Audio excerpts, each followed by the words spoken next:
disco days.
Not going to talk too much. I want to hop into Date Everything today. It might be the last stream for the game. I'm not sure. I'm just getting a bit burned out on the Date Everything stuff. Might be time to move on to a new game.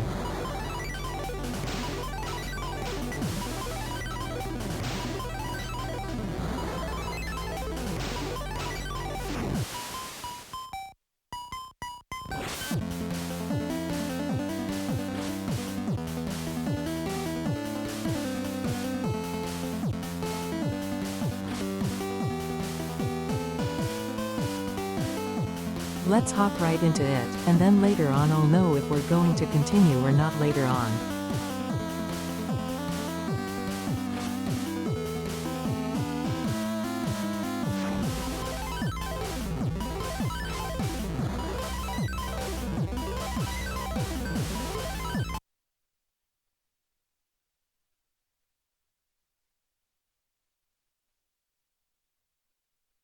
Team 17.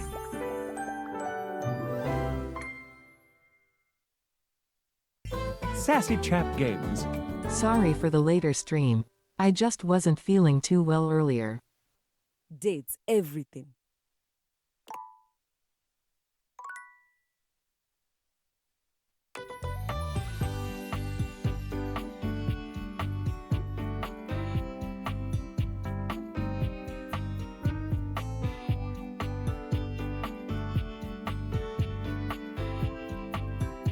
Let's see how much progress we can make, and then I might just wrap up the game today.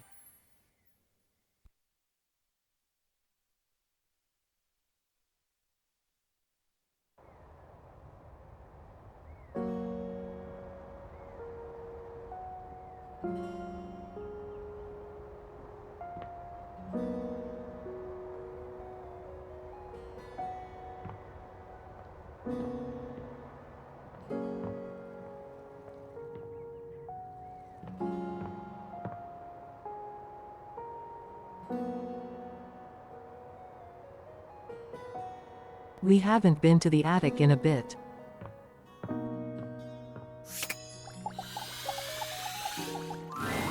You seem to be late. Unexpectedly so.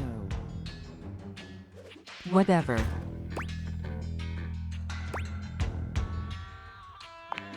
Pathetic. I hope you're aware, if you'd already filled out all the necessary paperwork, I'd punish you for that transgression. I'd punish you severely.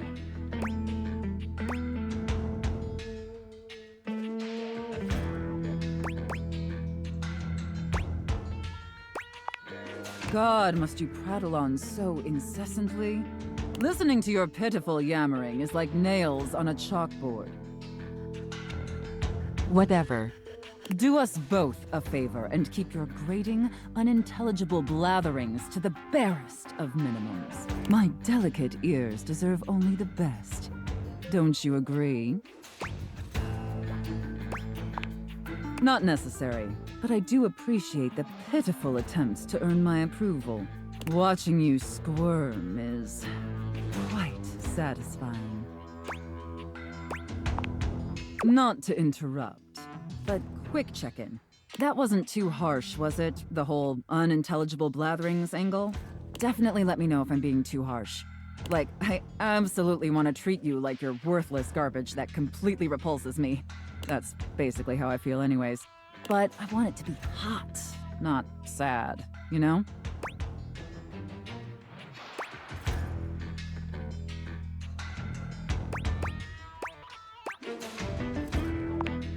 Enough flirting. We have business to attend to. Hee hee. First, I will need you to consent to my complete and total authority. You will surrender yourself to me, making you compliant, dependent, and subjugated to my will and my will alone. Do you consent, wretch?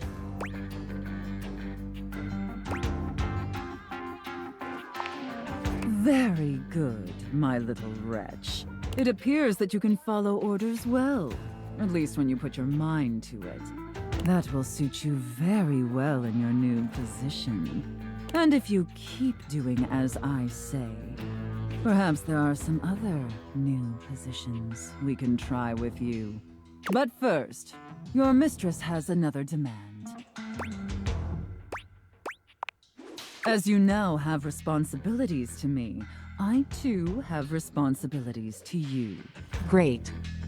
And above all else, it is my responsibility to ensure your emotional and physical safety. For in order to be fully subservient to my needs, you must feel fully secure. That said, in order to ensure the safety of my compliant little wretch, it's necessary for you and I to have a safe word. For sure. This is of utmost importance, especially since I am, after all, a safe.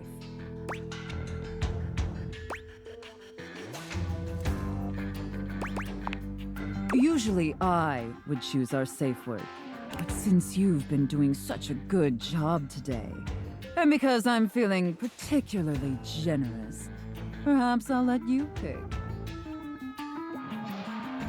Oh neat, we get to pick our own. Oh goody. Do you have one in mind? Your safe word is safe. Oh, I love that. That's such a sensual safe word. Did my little wretch come up with that all by themselves?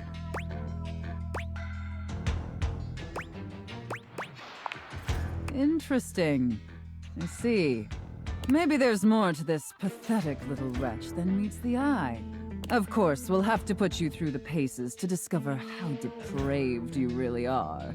Would my little wretch like that? Good. Compliant and subservient. You're off to a promising start. But before we truly begin, I have one last issue that's been bothering me. Hit me. Between you and me, I've become incredibly bored with most of my other, let's call them relationships. They've become routine and uninspired. They're stale. And this displeases me. It's all right. Lucky for me, you came along at just the right time. It affords us an opportunity to experiment with something new. I think, perhaps, to ensure you reach your full potential, shake off the oppressive shackles of our everyday humdrum reality.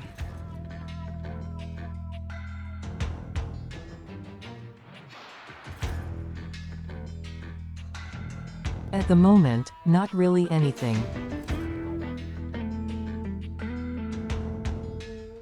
And hey there, welcome. Do you understand?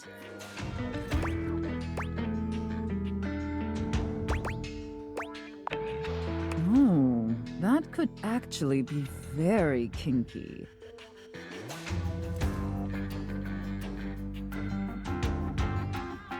I'm on the fence about Skylar.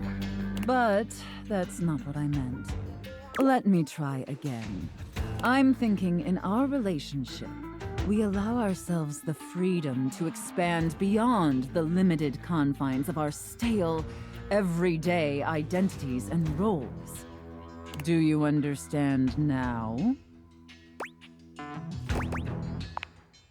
Very good, wretch. Yes, the more I think on it, the more I think this is definitely what I've been so desperately craving. So we're doing Dungeons and Dragons. I get it.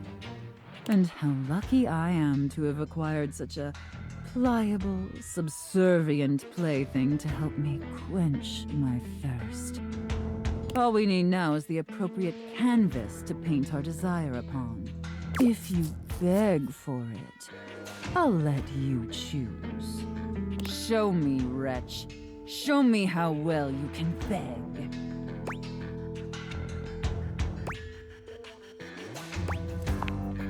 So utterly pathetic. Hee hee. I really shouldn't reward you for debasing yourself so pitifully. However, I do so love the sound of begging. And because you did a satisfactory job, I've decided to grant your request.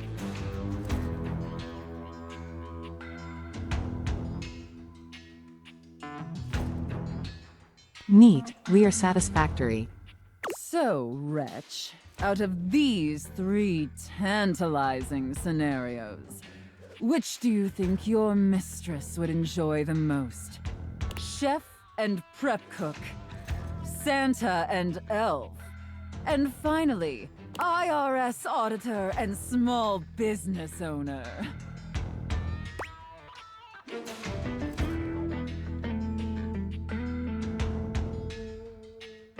Wow, those are some choices. Yep.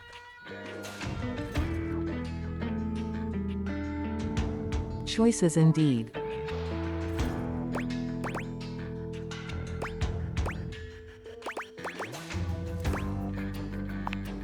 I should have expected that. Hee hee hee. A rather pedestrian choice, but perhaps we may find something therein that I still find amusing. Now, I've seen more than enough of your pathetic visage for today. Be back here same time tomorrow and be ready to serve my every need. Do you understand? Very good, wretch. I look forward to experiencing your Vain attempts to please me.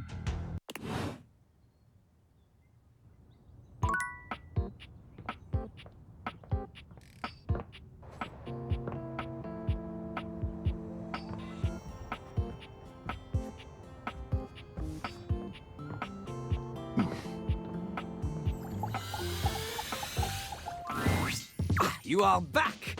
Are you ready to begin the test of rhyming? Or are you willing What up, to die toilet man? alone? So, that red shirt, c'est fantastique. No matter. C'est parti!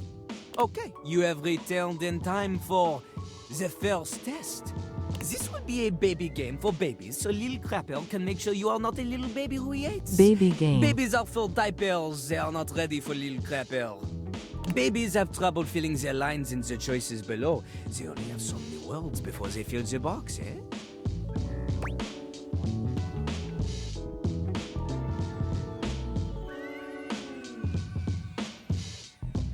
Oh shit, that's a lot of text.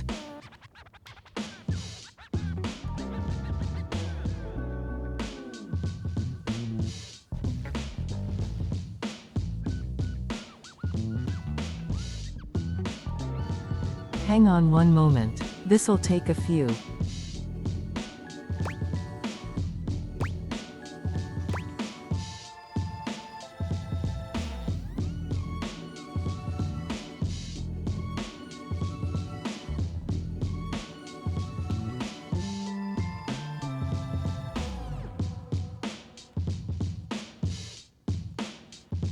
I'm tempted to pick the last one. Just for shits and giggles.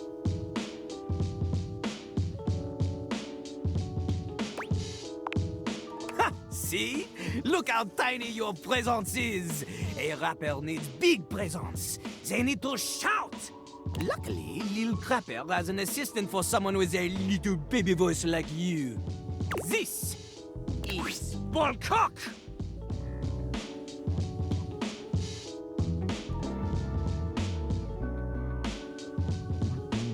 Hee hee hee balls. Jean-Loup holds a strangely mic-shaped object in his hands. It's round and black and almost balloon-like. You're sure you've seen it before, but where?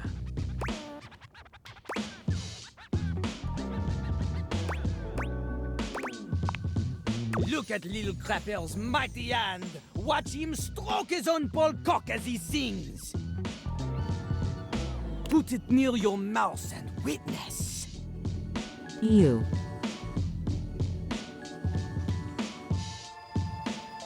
That's gross. Okay, here goes. You have a big heart and tiny mouth. Ballcock has a big mouth and no heart. He is ruthless. Together, you will show Lil Crapper that you can be a match for him. This is going so fast. Here is how the test goes. First, we pick a name to rhyme with. One syllable, easy. Seems fair. Lil Crapper, he picks for you Jacques. Okay. Lil Crapper will say the first part of a sentence. You will finish the sentence. The word you choose, she must rhyme, and she must make sense. Example. Yo, I know a lad and his name is... This is the part where you say Jacques. Jack. Okay, good. You are not stupid. We go. Remember, only the best can kick it with the crapper. This is easy baby hours. Training pants stuff. You cannot keep up here? Pfft, you get out of his face. I'm sure we'll do great.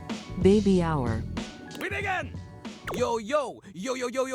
I know a guy and his name is... Jack. Never in front, always in the... Back. Keeps his stuff in a burlap. Sack. Lives all alone in a tiny... Shack. In a fight, he'll give you a... Whack! Woo! Okay, okay. Nailed it, baby game. You have rhymed one world with 4 other worlds. This is very impressive.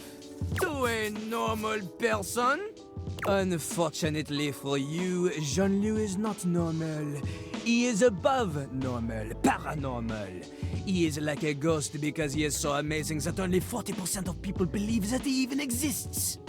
You have succeeded at the bare minimum.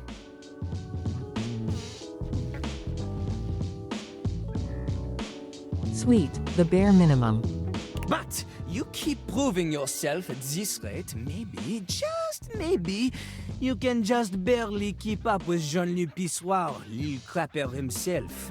And maybe someone will want to date you. Hey, stop it, stop it! This is not like one of your kissless loser video games where you pick the flirt words and my portrait starts to blush. This is real life. And in real life, the only way you can befriend the toilet is to prove yourself in a life or death rap battle! Almost anybody can do the basic rhymes for babies, but it is time for a real test. Meter and flow! For clarity, Lil Crapper is referring to lyrical flow. Not the kind that sometimes requires a plumber to Got fix it. because you think you can flush any kind of paper down Jean-Loup. Toilet paper only. He does not want your wet wipes, those are for the garbage can. Pah! If you need something more to wipe the buns, install a bidet. Anyway, this test will be checking if you understand flow, syllable count, things that are basic to a genius like Lil Crapper. But for someone like you, who knows?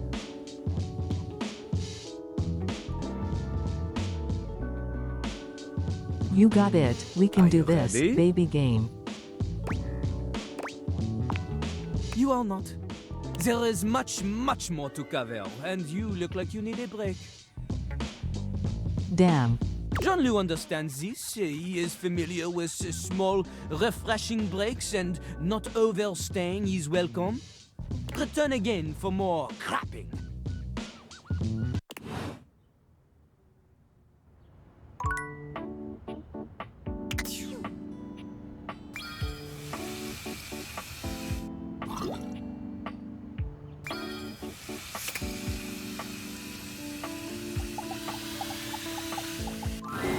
River is alone when you come to see her, for the first time since the two of you met this way.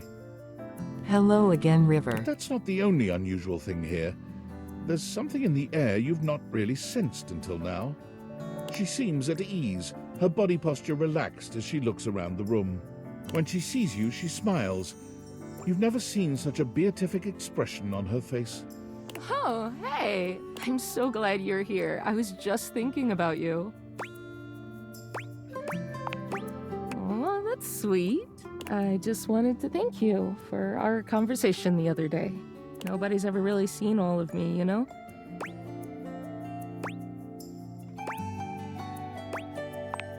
It hurts to live it.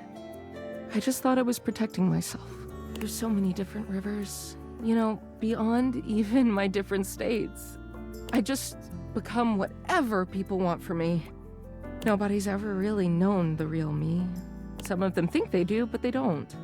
I just thought, if I could just be my best self at all times, everyone would love me then. But it made me so sad and resentful. It's just so tiring performing all the time, you know?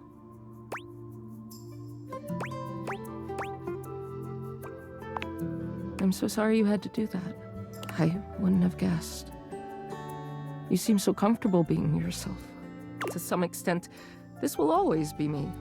Changing my state is out of my hands. It's who I am. But I don't have to change me. Does that make sense? Perfect sense. I'm so glad you know what I mean. Yes, somebody might like some other version of me more. Sure, someone may need me in another state to get the job done. But all those states are still me. Liquid, solid, vapor, whatever. It's all still me. It's like the legend Aqua Khan once said, I'm every water. It's all in me.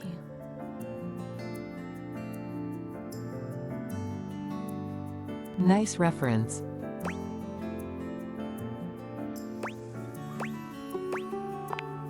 Yes! She exhales, as if steadying herself. Anyway, I don't think I could have had this breakthrough without you. You watched me question myself and everybody around me. I didn't even realize it at the time, but I really let you see the neediest, worst parts of me, and you didn't even care. I know you well, but you barely know me. And still, you let me be me. Her smile grows warmer. There's a new tenderness in her gaze. It means a lot to me. More than I can express. She reaches her hand out to you. I know you intimately, but you've never gotten to know me like that. I just want to show you everything. All of me. Would you like to take a bath with me?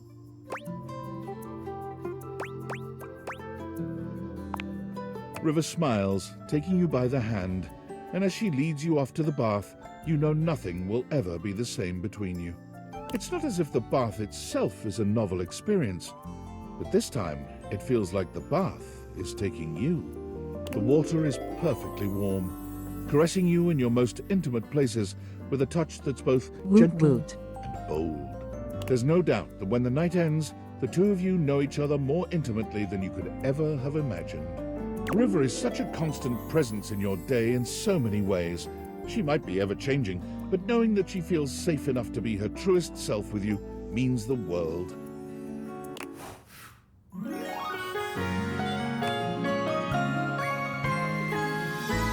It's so easy with you.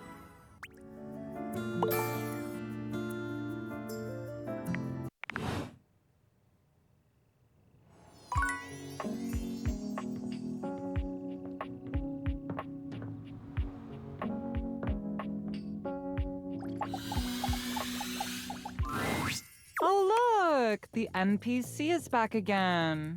What up, Lux? Oh, that's cute. There's one of you in this house, and there's like, what, 16 of me or some shit? Anyway, why are you here?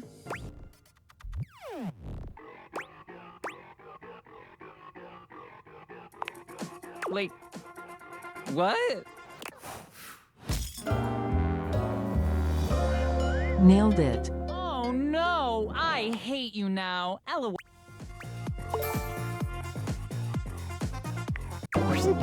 Sorry, that was pretty fast. Didn't have time to prepare quick. What up, Reggie?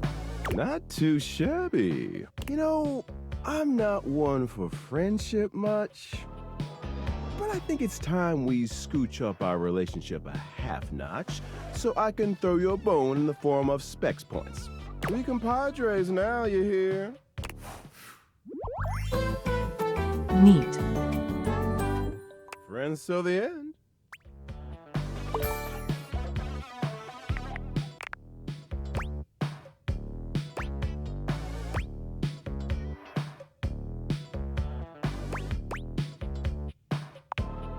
Oh, I can't wait. But look, I really do see potential in you. Maybe this time I can teach you my ways. Of course, the ways of sweet, sweet rejection. Getting things to hate you, be repulsed by you. The feeling of knowing that no one can hurt you as if you're alone at the end of the night. You'll come around. It's so much fun to tell everyone the truth all the time. And hey, getting a hate ending with these chumps around here is real easy if you ask me. Plus, you get the same amount of points. No way. Wrong? get me started on whether it matters how you treat inanimate objects. These objects here are meant to serve you, and taking their specs points is the best way they can do that for you. Keep hating!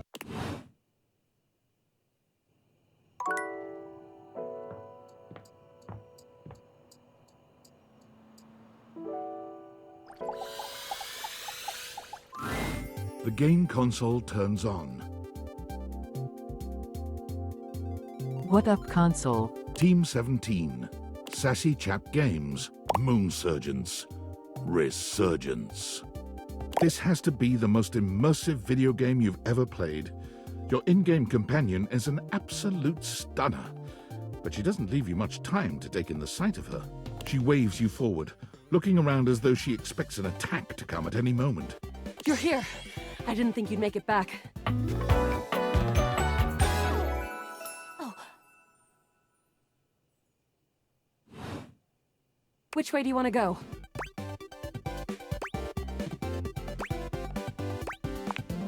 Of course we've met. We're in the middle of a huge battle for Regolith on Colony 16. Whew, had me scared for a second, Yael. Oh, you just equipped my Zauer rifle, which means that you are thinking of unloading a whole lot of Zaker charges on these scroufs out here. What are we gonna do?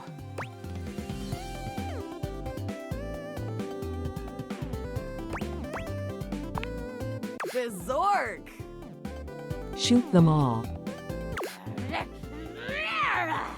Zaker worm!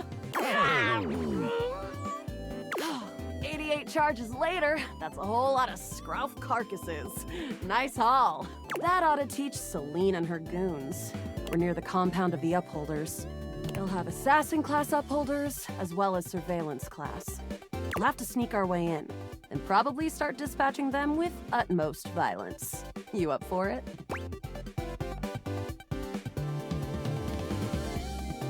Let's do this. You're right.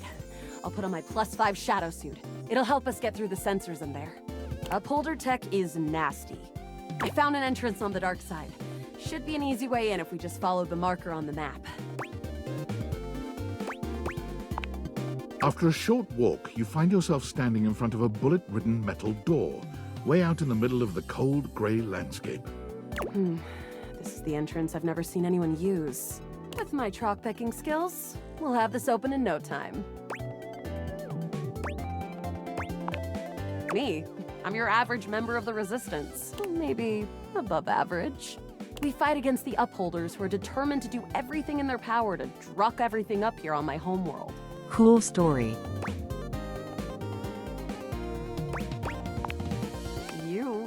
I always thought of you as a companion. Someone who followed me around and gave me advice.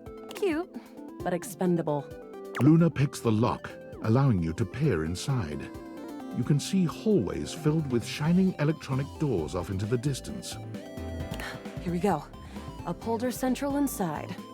I'm seeing Grunt class Upholders, who shouldn't be too bad. There will be Surveillance class 2, which can sound the alarm. It is. Very. How do you suggest we do this?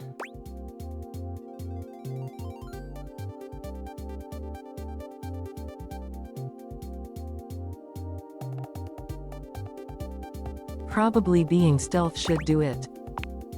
Yeah, makes sense. With the shadow suit, there's no way they'll hear us coming. Using all your available grace and patience, you and Luna slowly make your way down the corridors. Close behind me, Yael. You drift past both Grunt and Surveillance Upholders with ease. Good choice on the stealth. I usually prefer the part where we... There you are. Oh no! Assassin! From your stealthy vantage point, you can get a vague sense of what's happening. A vast laser juts out from some sort of holographic human from down the end of the corridor. The light engulfs Luna and renders her immobile. Shit. Bravely, you take Luna's frozen body and crash through the remainder of the hallway. Once she is removed from the power of the strange weapon, she hangs limply in your arms for a moment, enjoying the ride.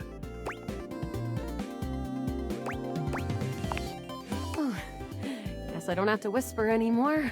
You run further through the maze-like compound and finally make it to an empty office. Krah.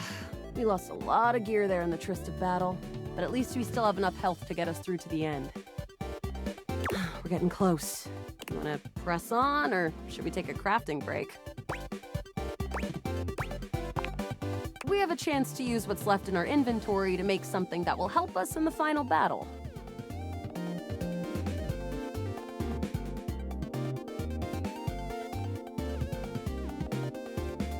If I remember right, we'll have to craft later. Alright, we can craft something really special using this workbench. This thing can take anything we've got and transform it into anything we don't. Not much. We got zonked by that last encounter pretty hard. 1 globule, 1 wood, and 1 scrouf skin.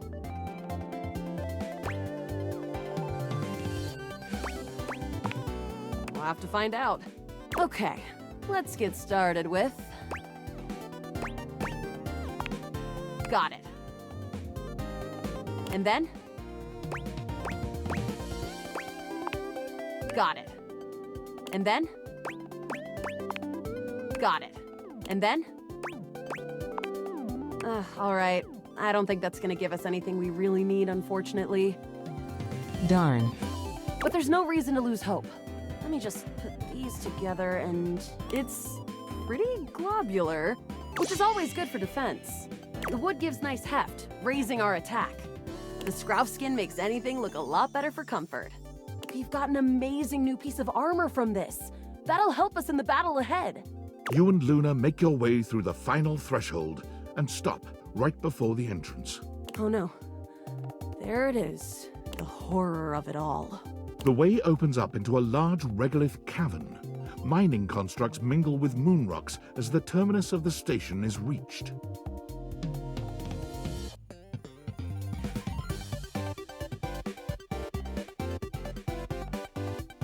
I know most of how this plays But out. perched high I on the have seen crane a few next to a large playgars. glowing blue crack in the regolith was a well-outfitted spacer who looked just like Luna. You came just in time for the festivities to begin. Celine Moonrise, prepare to die! Luna, you'll never take Crescentia's power.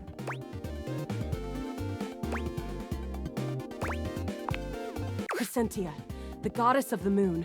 We found her in 2066, and next year she'll be destroyed, leaving us free to harvest. The glowing crack seems to swell. Charge, bitch! The blue deposit of moonrock erupts, and from the crack, a monstrous creature bursts forth. Crescentia, go!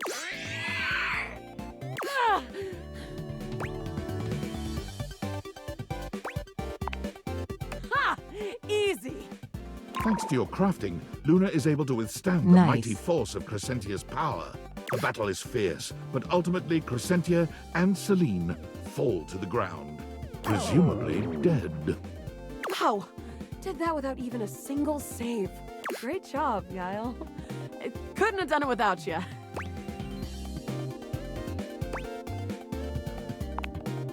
Well, I'd love to be friends with you. Even though it can be dangerous out there in Novaya Moskva, having a real friend by your side means you keep your KD ratio way down. Well, come back anytime and let's play again. Neat. My friend, this time for good. Also, I know there's more to it than this.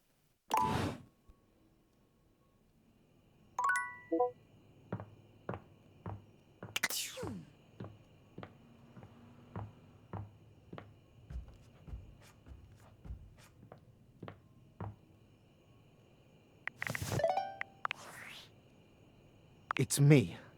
Were you followed? Is this signal encrypted? What up, tinfoil? Listen, I've been giving more thought to our previous conversation about the ethical implications of transforming inanimate objects into humans, and I've come to a realization. It's honestly not up to us whether an object should become human. It's up to the object. And if an object expresses desire for personhood, who are we to deny them? Seems fair. I did discover one other interesting piece to all this. After analyzing the data, it appears that certain objects can only become human if the Dateviator user possesses the necessary personality traits. I'm not sure why. I theorize it's because certain character attributes emit an energy vibration on the same resonant frequency as the molecules of a particular inanimate object. But in all honesty, it's likely a mystery that science will never solve. Regardless, I was able to discover which personality traits seem to resonate with each inanimate object, and I've uploaded that data into the Dateviators. I've labeled it Neat. Realization Recipes. You should be able to access those files now. I'm so sorry, but there's no time.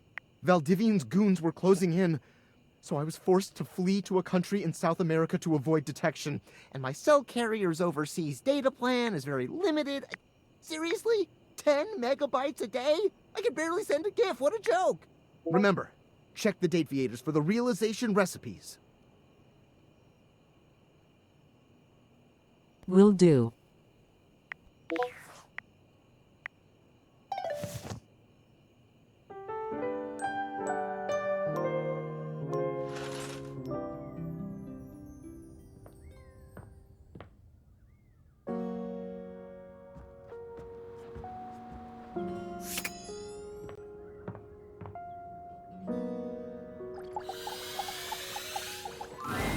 The game console turns on.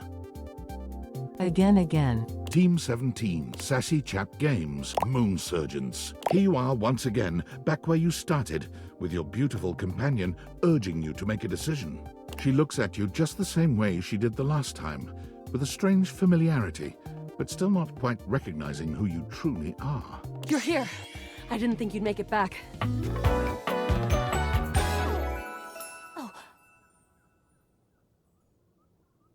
Deja vu. Which way do you want to go?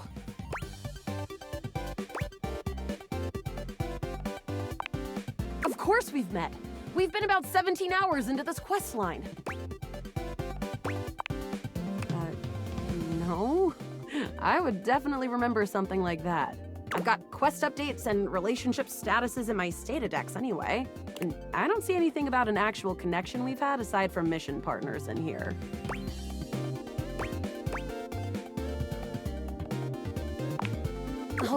All right. I'm familiar with the trope, okay? When I was little, I thought up a secret password that only a time traveler would be able to tell me.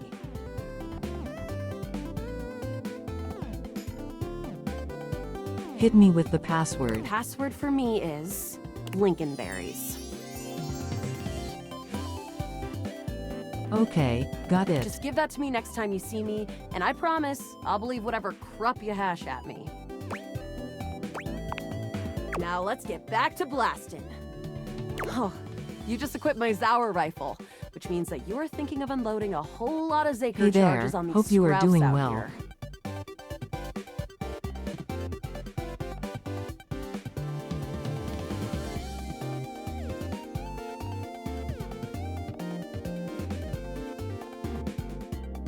Just doing a bit of date everything. What are we gonna do? Might be the last day for it though.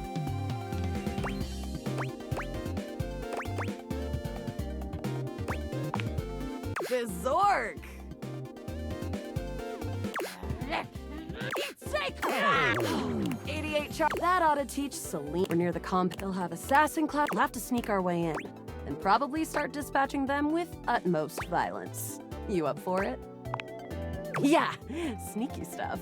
I found an entrance on the dark side. Should be an easy way in if we just follow the marker on the map. To defeat the final boss. Celine. She's the worst. She and the Upholders turned Colony 16 into a regolith extraction facility Baby that's game. gotten the local wildlife real annoyed. Which is a problem when the local wildlife is 150 foot long and made of scales. After a short walk, you find yourself standing in front of a bullet-ridden metal door, way out in the middle of the cold, grey landscape. This is the entrance I've never seen anyone use. With my chalk picking skills, we'll have this open in no time. Me? I'm your average member of... Maybe we fight against the Upholders who are determined to do everything in their power to druck everything up here on my homeworld.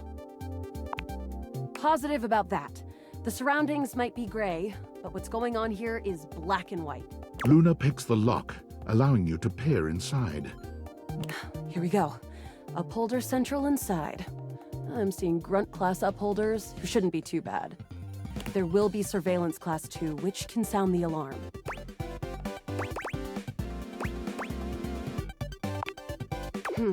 Just knowing that isn't enough to help. They've got ultra tech that renders them invisible to all senses. Can't believe that's our fate. How do you suggest we do this?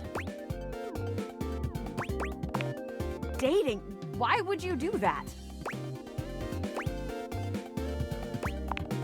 Do you have feelings for me? Interesting. See, I'm more familiar with reloading, looting, and corridors, personally. But we can try this dating. Luna strides boldly up to a nearby grunt. Hey, Grunt! Want a date? What? Hee hee. You, me, go out and watch a flick. Drive around Haunted Town, eat spaghetti in Clarkton. You are a cute one. From the grunt's pocket, a voice barks loudly. Grunt, what are you doing? Get her! Ah, bits, we've got company. Except for the smitten grunt upholder, who to this day still holds a candle for Luna, the hallways are swarmed with guards. Cease! Cease! Cease! Plasma Drites! The battle rages through the halls as you and Luna drop guard after guard. There you are. Oh no. I can't see them. I can't move. You can't quite tell what's happening, but a vast laser peeks from around a corner and engulfs Luna's stiffened form. Oh no, not good. Bravely, you take Luna's frozen body and crash through the remainder of the hallway. Once she is removed from the power of the strange weapon, she hangs limply in your... Is this what dating gets you? Not too bad, I suppose. You run further through the maze-like compound and finally make it to an empty office. Craw. We lost a lot of gear there in the tryst of battle, but at least we still have enough health to get us through to the end. We're getting close. Wanna press on, or should we take a crafting break? We have a chance to use what's left in our inventory to make something that will help us in the fight. All right, we can This thing can take anything we've got and transform it into anything we don't. Yael, I gotta say, you think I'm spoots or something? We're still in the same timeline where I told you that. That's not gonna convince me of anything. Okay, let's get started with... Got it. And then? Got it. And then? Got it. And then? All right. I don't think that's gonna give us anything we really need, unfortunately. We'll need to find the crafting recipe. But there's no reason to lose hope. Let me just put these together and... It's pretty globular, which is always good for defense. The wood gives nice heft, raising our attack. The scrov skin makes anything look a lot better for comfort. We've got an amazing new piece of armor from this.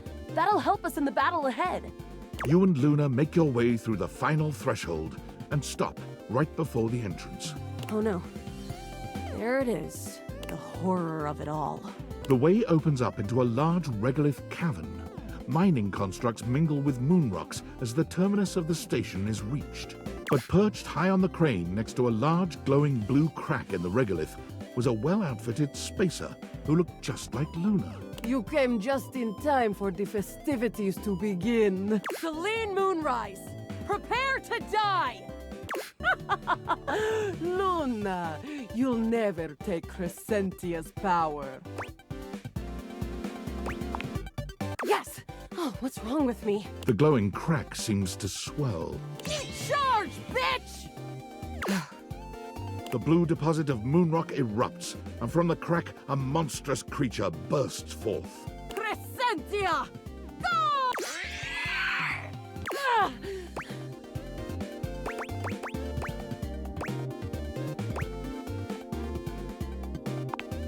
What? Love has like 0 attack! I choose the old standby. An unceasing burst of Zaker charges! Thanks to your crafting, Luna is able to withstand the mighty force of Crescentia's power. The battle is fierce, but ultimately Crescentia and Celine fall to the ground, presumably dead. Wow! Did that without even a single save. Great job, Guile. I couldn't have done it without you.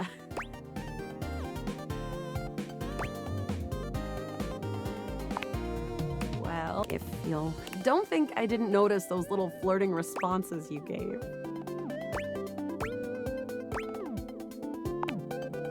Whatever works, Yile. Well, come back anytime and let's play again. Neat. Thank you. Truly.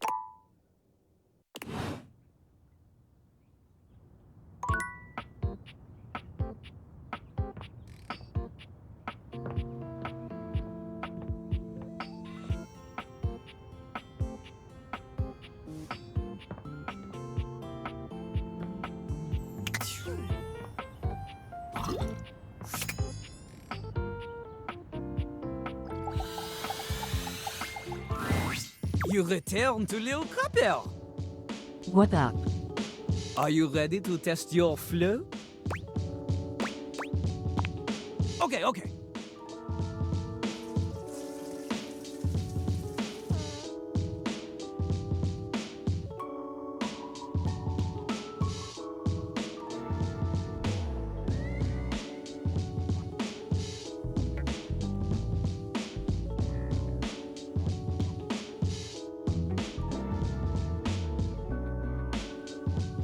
You know how to rhyme, but rhyming is not everything. When you are crapping, you need to make sure your lines flow together.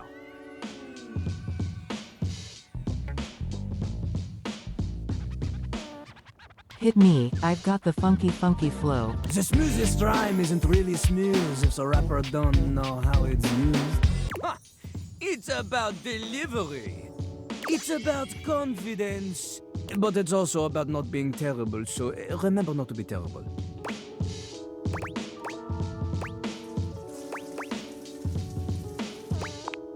Oh! Lil Crapper, he is not impressed by your bravado, but he will continue to the art of the matter. Before we begin, we need a scene, something to rap about. Luckily, Lil Crapper is a genius who has prepared for moments like this. He keeps a series of freestyle prompts written on sheets of paper in a cistern so he may style on passers-by at any time.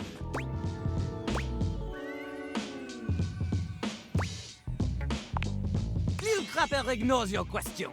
He chooses a paper at random now. He cannot read this. The ink is smeared. In hindsight, perhaps hiding paper in a container filled with water was not Jean-Lou's best decision. You think? The prompt is disappointment. We start easy. Lil Crapper will give you the first 3 lines of a verse. You must complete it. It's not just about rhyme. Consider Lil Crapper's syllable count. Consider the flow. And remember, one mistake, and you are dead to him forever.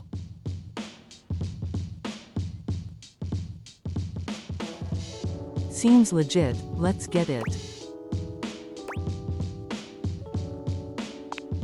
C'est parti! Walk into the bathroom early morning, everything is fine, then without warning, suddenly your ass above her feet.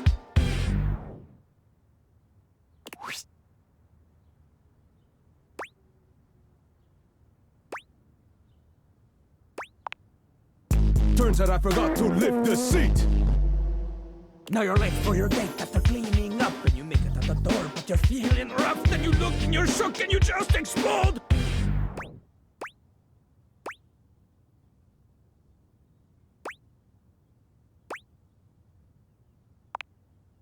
Turns out you've been turned into a toad. Quoi?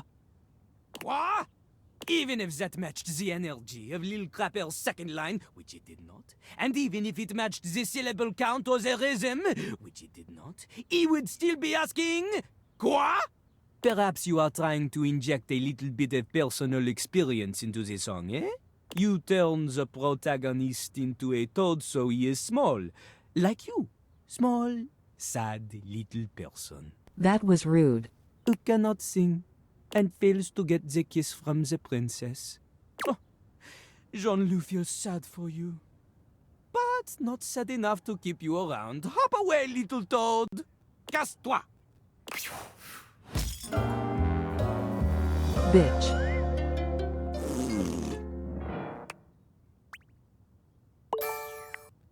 Where do I begin?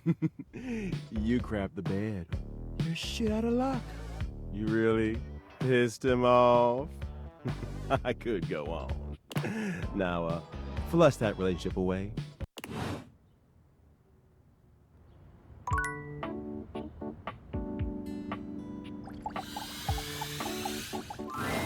It's not all that surprising that your towels would have a look that one can only describe as fresh What up, out towel? of the shower.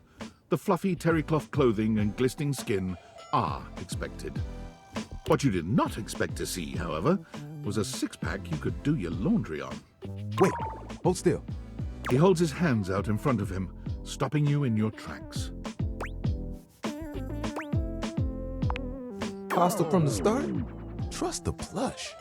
He backs away from you, slowly and carefully. Just don't move. Ooh, there's some water on the floor. Let me get that before you slip and fall. He bends down to mop up a tiny puddle, standing back up with a grin. Thanks. There, all good.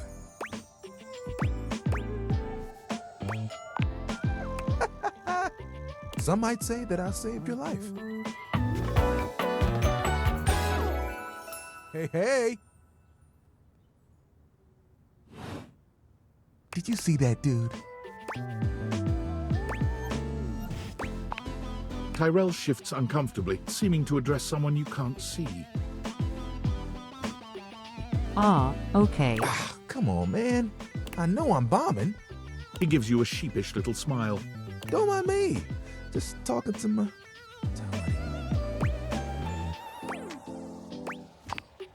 No, faster. Like towel buddy. Well, it's whatever I fold it up to be. But today, it's a swan. He holds out a small swan-shaped towel for your inspection. It's quite charming. Very fancy. Good job. I can get a bit bored is all. Yeah. You and Tyrell look at each other, neither of you speaking. The silence is long and awkward. Come here often? Right. I'm coming off a bit dry, aren't I? I seem that way because I am. Can I just start again? He extends his hand to you, and when you take it, he gives it a firm, confident shake. I'm Tyrell. If you got a spill, call me and chill. It's just something I'm workshopping. Whew. Ugh, I'm trying too hard. I tend to do that. Spills happen every day. No big thing. But the hard part is getting dry. For the big jobs, I work with Washford and Drysdale. But I work pretty independently, you know? I'm here regardless. I'm pretty dependable. It takes someone of strong woven integrity to be as reliable as me, you know? Got it. Oh, like you have bigger ones? What do you want?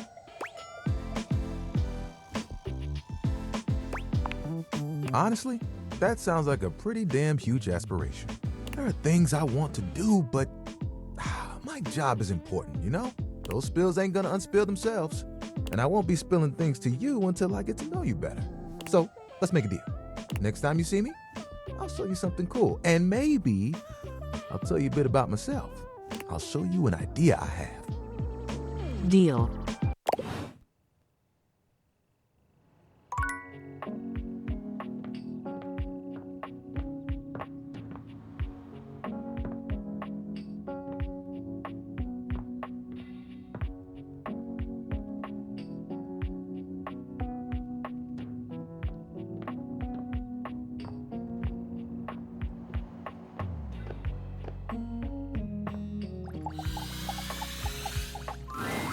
An acrobat in bright orange evaluates you with What's a up? smirk. His hair is streaked with grey, and there's a twinkle in his eyes that tells you this guy is definitely going to keep you on your toes. Well, hello there, new face. I may be quite excited to meet you. Yes.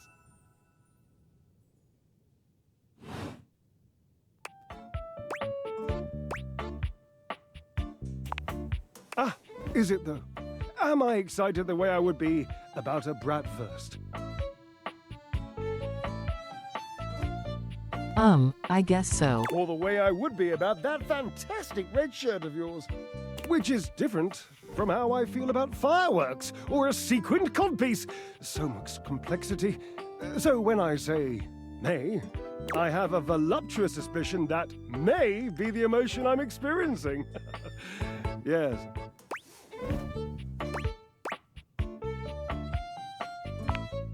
Well, how can I know for sure? You might turn out to be fabulously interesting, in which case, yes, I am thrilled. Pass the champagne. Or you might, in reality, be a dud. A wet blanket. A bore. Rude. And if that happens, and I've already committed to excitement, I'd look like a bit of a moron now, wouldn't I? Can't, shan't, won't.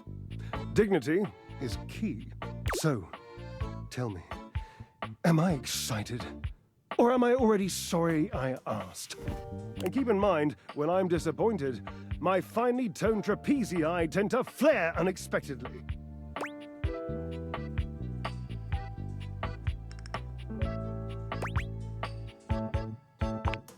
Naturally, as an energetic equilibrist, I must keep my body in tip-top shape. I can see that, That's you do not fair. make that a priority. Wow, what a jerk.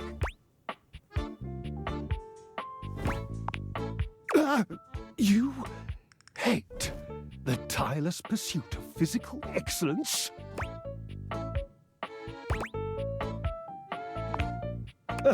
When I come across a new diversion, the first question I ask myself is, would a boring person do this?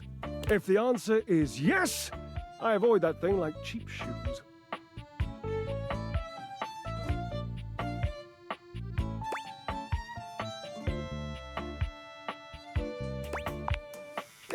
Inexpensive is not what I mean. I mean cheaply dreamt of, cheaply designed, cheaply made.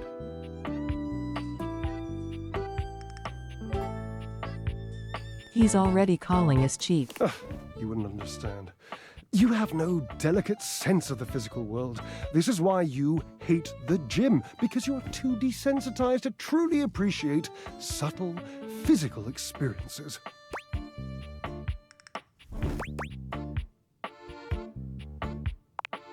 What's the big deal? The body is the big deal, you clod. If your body, your temple, your cherished home on this little bauble of a blue planet is not worth ultimate focus, then what is? Of course, naturally, if you don't like going to the gym, you couldn't possibly enjoy spending any more time than necessary around an appliance as athletic as myself. And laundry, my. I can almost see you rushing away even now. How boring we must seem to you. Believe me, I truly do understand your position.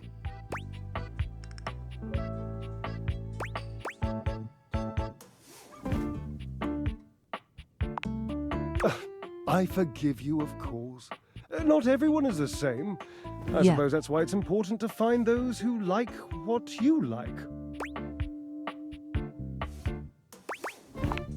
Community is vital indeed, yes. At least mine was.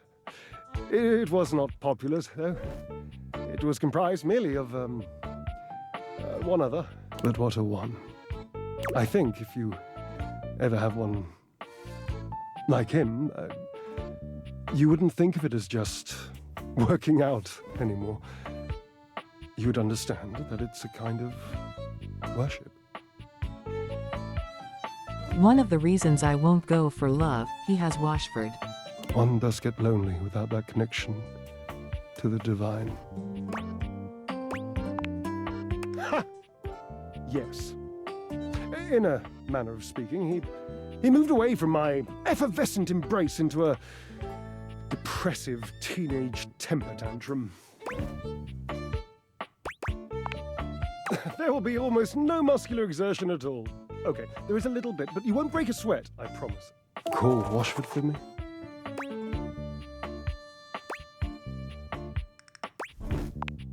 No, just with your voice. Just vibrate those glorious pipes of yours and call out the name.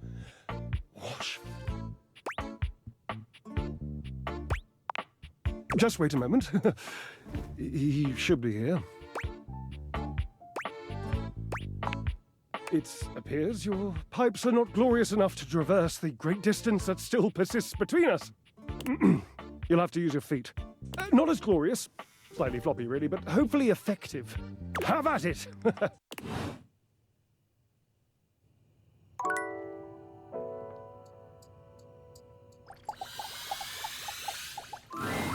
A handsome acrobat greets you with a small yet theatrical little bow, placing a hand What on up, his chest and Washford? tipping his head forward. He has the aura of a veteran showman, but he doesn't look particularly pleased to have you as his audience. Greetings, weary traveler.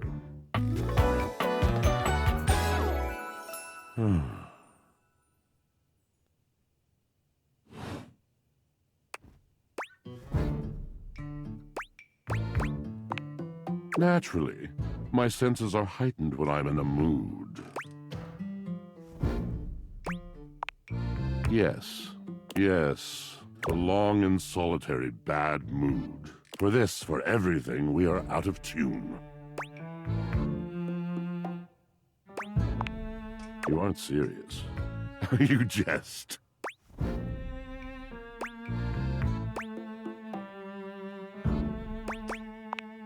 You want to hear my story?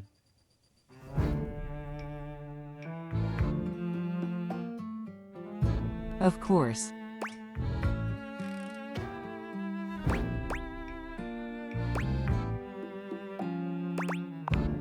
I am a servant to the drama of the heart.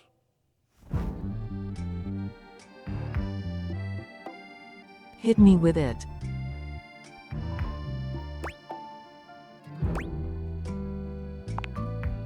Sigh. I am awash in the scurryings of lives. Countless lives. Countless stories. I am filled with water. The fundamental state of all things. Water.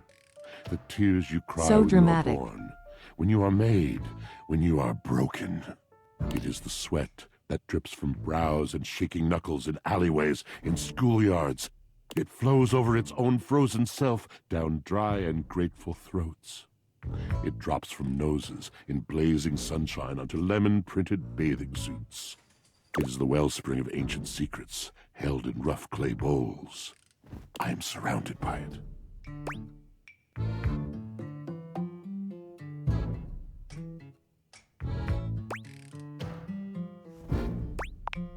You cannot know the agony that exact decision has caused me. I cannot talk about it. You'll have to ask Drysdale about it. Sorry about that. The pale betrayal. You have no idea. But not only that. Not only do I hold the limitless, the unfathomably simple. I hold the dirt of life. The blood stuck in denim from skin knees comes to me.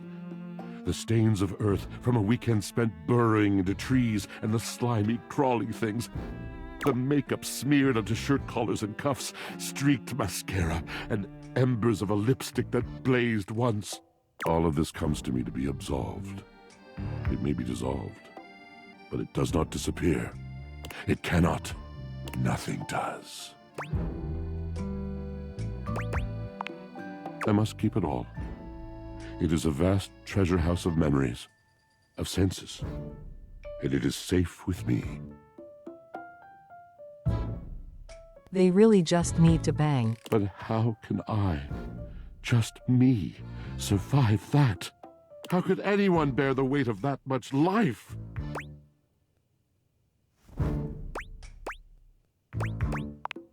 It is the words. It is language. To be able to communicate, to share the burden. It is poetry that keeps me afloat in my own sea.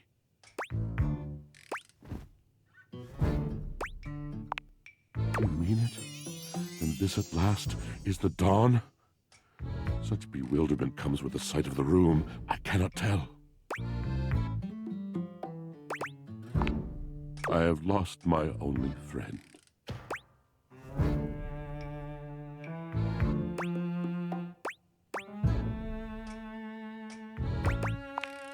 He gazes off into the distance, something clearly weighing on him.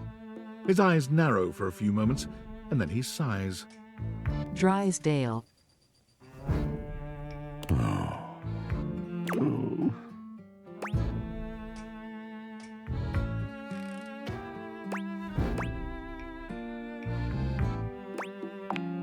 Yes, my God, haven't I done enough?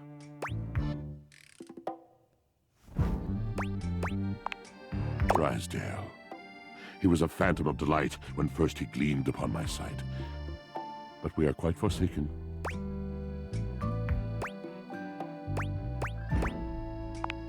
We were a duo. An acrobatic team rivaled by none on Earth. We were swift, smooth, and strong. I wish you could have seen him fly. And then what happened? To the vault of paved heaven. Our performances were legend. They came from many rooms away to watch us, to applaud us. And joy filled me as wine in a glass overflowed. Past tense. But the physical connection between him and me, it is like nothing I have ever known before or since.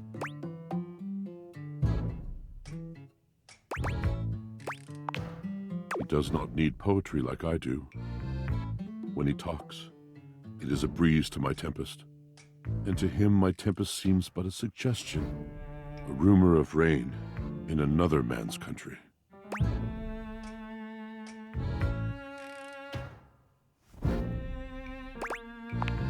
Until we didn't. Until he was too busy to perform.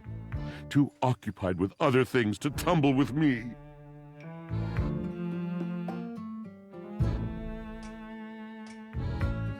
Oh dang, so he was just too busy, you think? The bond was broken. The bright cord severed. He abandoned me. And when he was finally ready again, I was unreachable. Locked in my own chignon. Trying to claw my way back to a friend who could not hear me. The wall between us has been impenetrable ever since.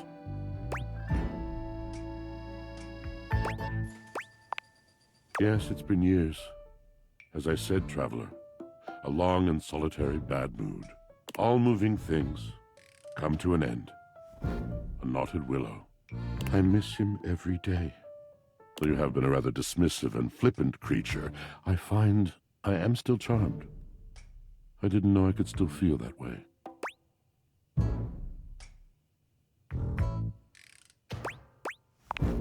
You're asking me to have faith. I would be hard-pressed to acquiesce if not for, well, I've tried everything else. Thank you, sincerely, for listening. It has been so long since anyone has stopped, has heard me.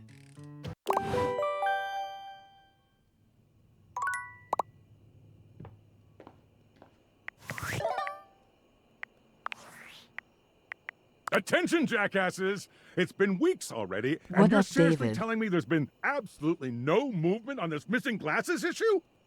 Maybe I haven't made myself crystal clear. Nothing else matters. You get me? Your expense reports, corporate retreats, PowerPoint presentations, I don't care about any of it. This is your one and only priority. You find me those glasses if you gotta burn this whole worthless rat trap down to the foundation, and do it now!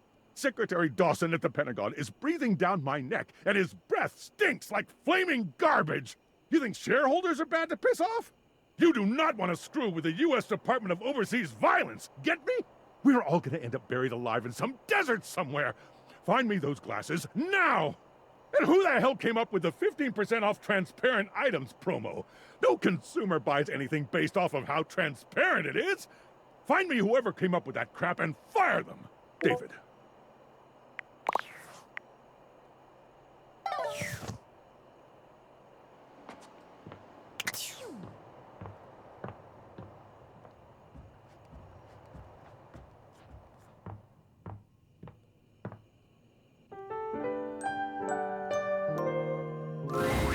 Last time, Nightmare just launched right into an unpleasant dream she prepared for you. What up, Nightmare? But for some reason tonight, she hesitates. Whatever the reason, this could be your opportunity to get to know her better, or perhaps to swing your dreams in a more pleasant direction. I'm not a DJ.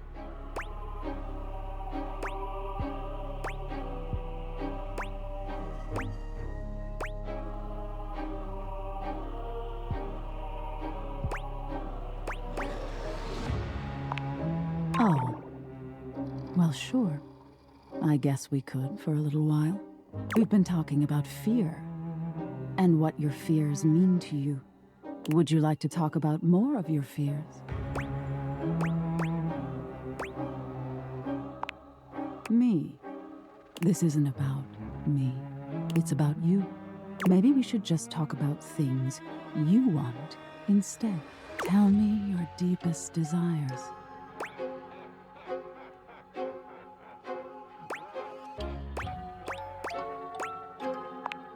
You have. It's hard to tell in the darkness, but you could swear Hee hee. Nightmare blushes. That's interesting. Well, wow. Of all the things to have in your mind. There's all sorts of things in your head, you know.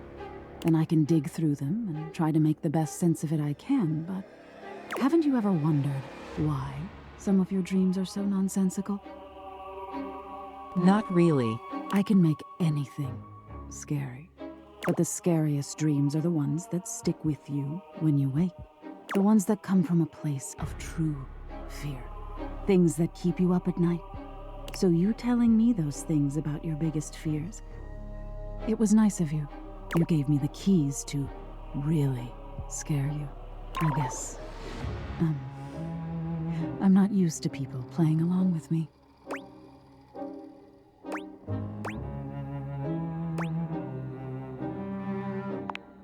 Few do, unfortunately.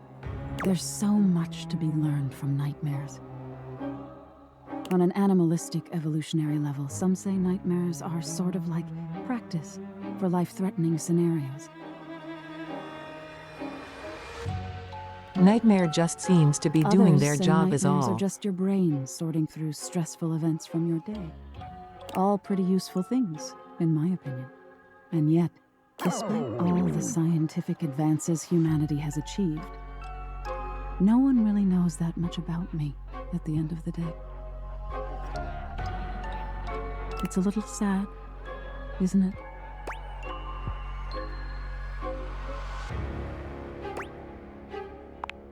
I wish they would too. Can you imagine how much better the world would be if people actually paid attention to the messages in their dreams? Nightmare looks past you at something you can't see. Oh no. Look at the time. We've been talking so long. If I don't get started now, we won't have time to finish. You hear something dripping. Drip. Drip. Drip. You look up at the ceiling, then. Nightmare serves you some unpleasant imagery, but it's just not quite up to her usual standard. Drip, drip, drippy, drip. Something about her seems off her game. What could have happened? Perhaps you can ask her about it another night.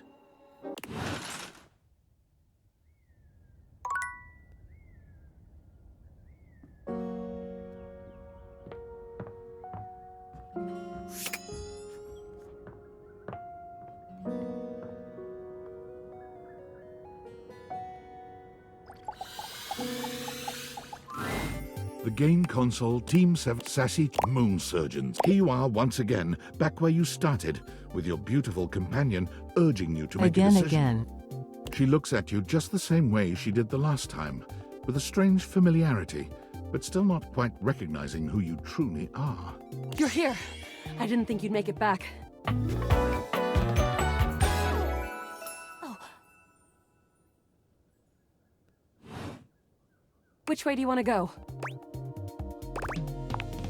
Lincolnberries. Oh my dunes.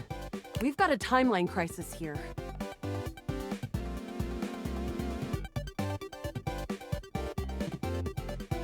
Yep, and we've done this a few times already. Oh, thanks, Noah. You were one of the good ones. Come here. Let's find a place to hide from these scraps while you tell me what to do.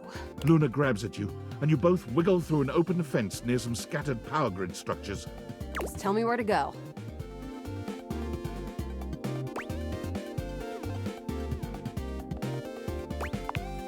That was where I planned on... Luna is shocked to see something nearby flash. That's a Krisny box. Right by the Essner transformer?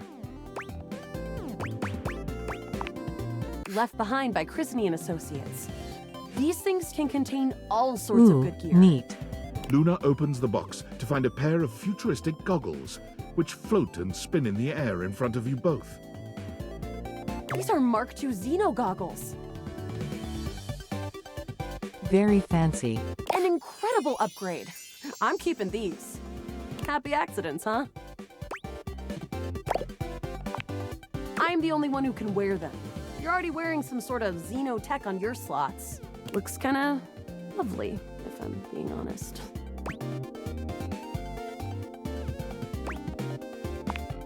Oh, we don't have time for flirting, all right?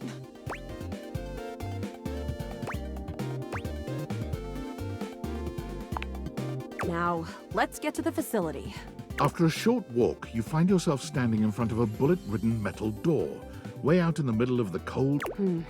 This is the entrance I've never seen anyone use. With my chalk-picking skills, we'll have this open in no time.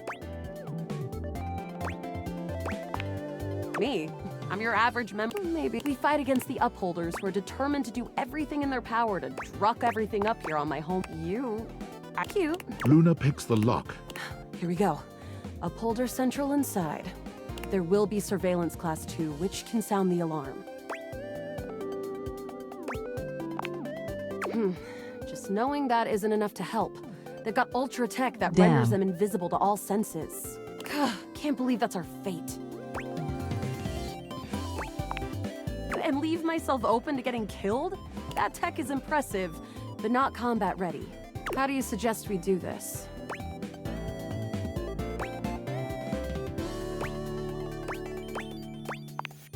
Yeah, makes sense. Using all your available grace and patience, you and Luna slowly make your way down the corridors. Close behind me, Yael. You drift past both grunt and surveillance upholders with ease. Good choice on the stealth. I usually prefer the part where we... There. Oh no! From your stealthy vantage point, you can get a vague sense of what's happening. A vast laser juts out from some sort of holographic human from down the end of the corridor. Pew pew pew. The light engulfs Luna and renders her immobile. Bravely, you take Luna's frozen body and crash through the remainder of the hallway. Once she is removed from the power of the strange weapon, she hangs limply in your arms for a moment, enjoying the ride. An assassin-level upholder. They've got digitech to keep themselves invisible. The only hard counter? Xeno goggles.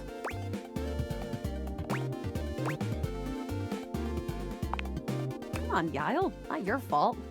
Should have been more aware. Look, next time around, just tell me. Don't listen to the syrup-addled junkie who said no to wearing the goggles.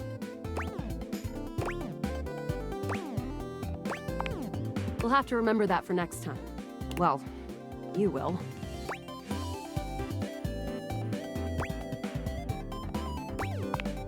Freak.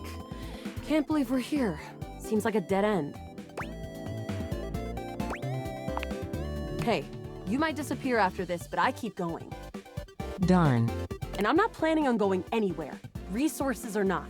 Speaking of, you want to see if there's a workbench? All right, we're getting close. You want to press on, or should we take a crafting break? We have a chance to use what's left in our inventory to make something that will help us in the final battle. All right, this thing can take anything we've got and transform it into anything we don't.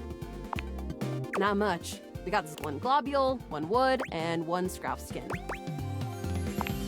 We'll have to find out. Okay, let's get started with... Got it. And then? Got it. And then?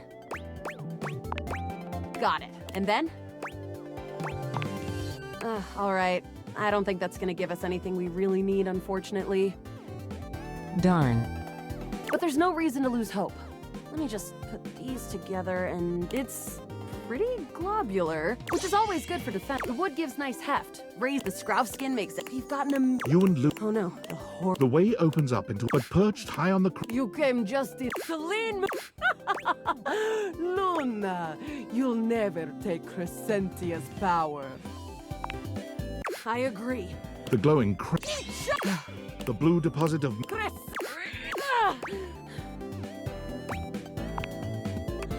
Thanks to your crafting, the battle is fierce. Presumably. Wow, great job, Yael.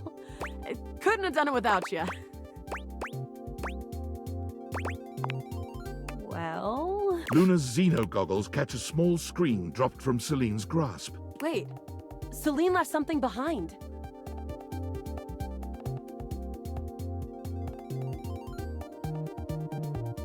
Nice. I think it might be the Luna craft picks it we up need. and turns on the display. It's the recipe for a harmonic stratospire.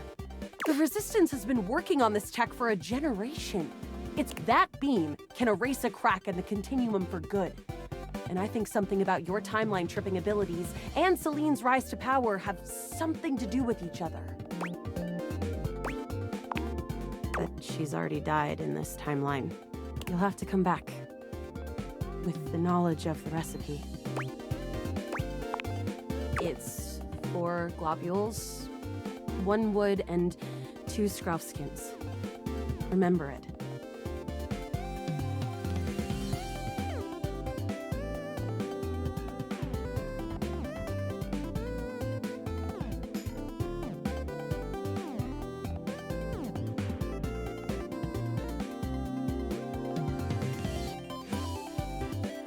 Okay, got it. Remember me. Luna is already beginning to fade away. Thank you.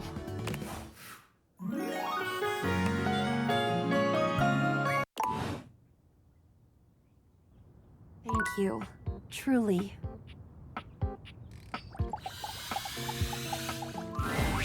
For a moment, it looks as if a firefighter has appeared in your home. What the? Smoke and all.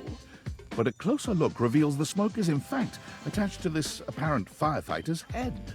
You don't get much of a chance to scrutinize her appearance any further, because the moment she notices you, she begins to rush you along, raising her voice and waving her arms at you. Thank heavens you're here. Wait, well, don't just stand there. Go get help! Don't you blink see that?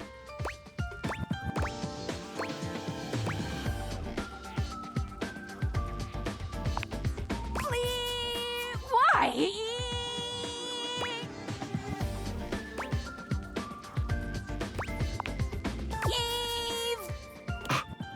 Blessed silence.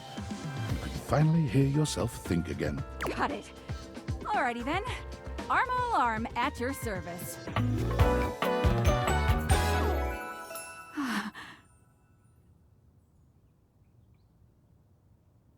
Hey there, Arma. Whoa there! My content aware has given me a tickle. Arma has gone through some trauma and might even have more in store for her. It could be triggering for people who have dealt with trauma, suicide, and other violent acts. Yeah, we're gonna skip If that dealing one. with that kind of behavior in a light way is disagreeable, I wouldn't recommend this one, that's for sure. You cool with that? Or you want to skip it? No worries. Arma, come here a second. How would you like your relationship with Arma to resolve? Arma's love blazes inside her. It's a 5-alarm fire of affection. It's love.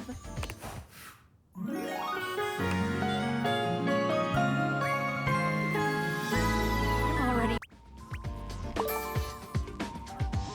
See ya out there on the next one.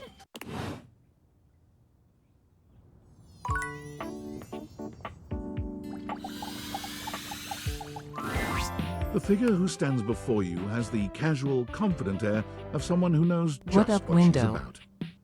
Her short hair glows with the colors of sunrise, and her blue eyes drink you in without a trace of shame or embarrassment. She evaluates you with a hand on one hip, her draped clothing subtly highlighting curves you'd never have expected from your rigid, structured window. Well, hi there.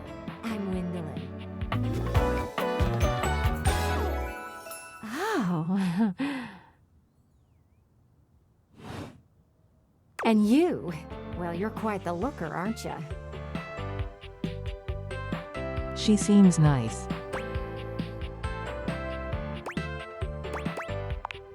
Attractive? No.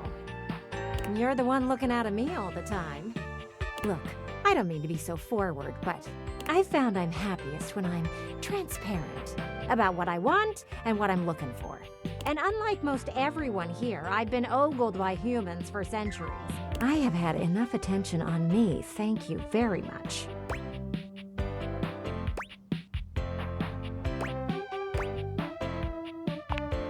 Well, not too much, okay? I'd still like to know I'm providing some kind of comfort. Anywho, if I'm having to do one of these introductions, I might as well get this out of the way first. I'm only looking for one thing in a relationship right now.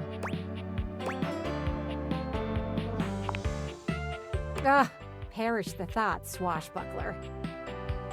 I'm looking to make some nice friends. That said, I can't say I'm looking for anything too serious right now.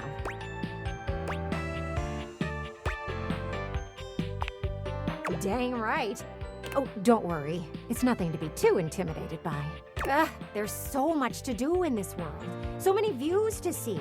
Even just the simple joy of a night on the town. Yet here you are, taking a breather, same as me, but you haven't even had fun yet.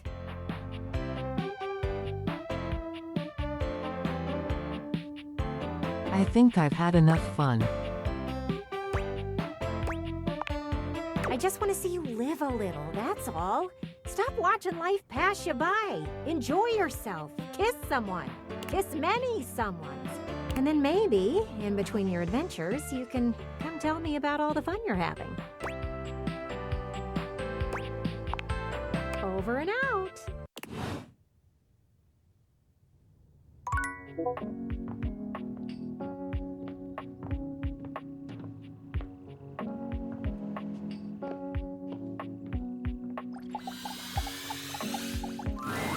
Oh, you're back. Try not to bore me too much this time. What up, Drysdale? I challenge you to leave me speechless.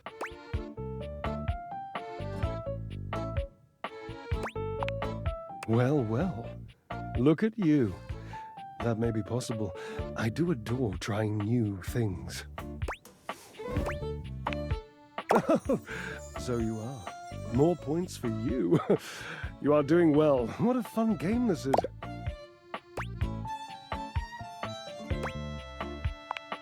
My, look at you. Collecting all the points and the gold stars and the defending of the personal freedoms. I love it. You know what else I love? Flowers. Big bouquets of them. Birds of paradise are my favorites. They're impossible to get here. I wish you would try. It's just been so long since I had anyone to talk to. Oh, how are you going to take care of me if you don't know my personal tastes? Points. Ask me a question. Divine my being. Sure. Bleu cheese. Didst thou say bleu cheese?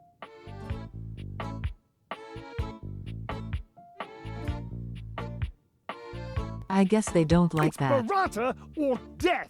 Olives without accoutrements, though. I once ate a whole jar unassisted. Washford couldn't stand to kiss me for days. At least, not on the mouth. Ha! But it was tasty. I've never been sorry.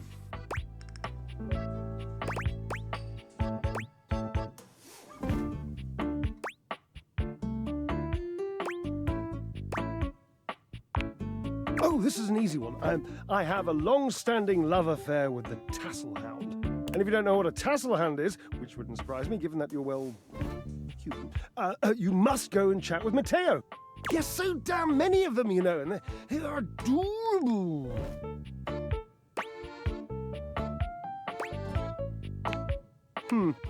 Well, I would love to help, but I can't be bothered as I have this physique to sculpt.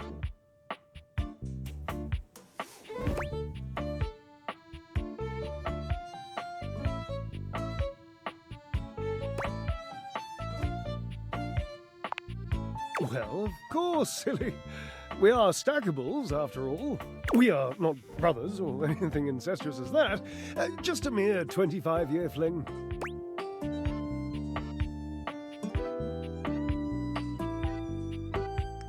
That is a long time. Yes, I suppose, But time means less to me than some others I know. It's been a blink of a timer setting, really.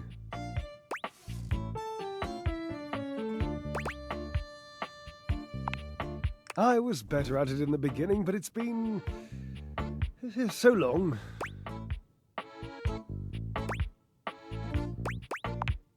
Yes. And that must be the end of your game, because it was by far the most important and tricky and insightful question. And since I answered all of them correctly, I win! And you get a point. I love to win. Oh, I love gold stars. I love Washford. I love Washford. Oh, damn it.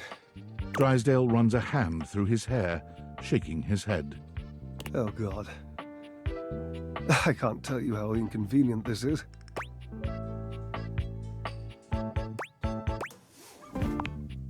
You don't understand. To have a love like I've had, so deep, so... Oh, it's infuriating. I'm trying to explain to you how I still love this character, this absurd amalgam of pathos and muscle, and I don't have the words. I sound like him with his searching and his verbosity, trying to describe how much I love and loathe his searching and his verbosity. Ugh, what a circus. And not the good kind.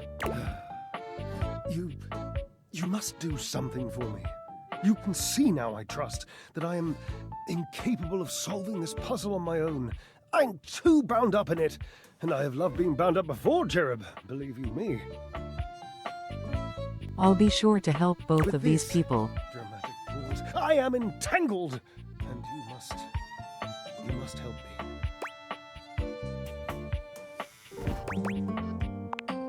You must talk to him for me. You must, please.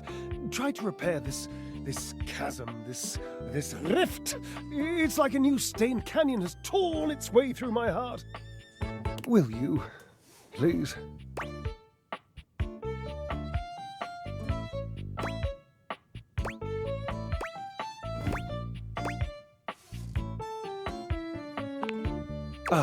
Well, that's for him to say. He's the one who left me. I must go.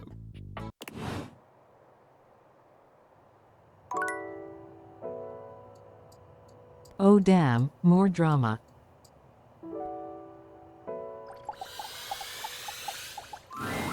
Oh, look. A fantastic red shirt. I imagine you want me to swoon. What up, Washford again? You may have wandered with mad disquietude into a world which will overwhelm you. I must confess, there is a part of me which longs to see you drowned in it. Drowned in the darkness and the sorrow, if only so that I will be understood in the eyes of one who is drowned like me.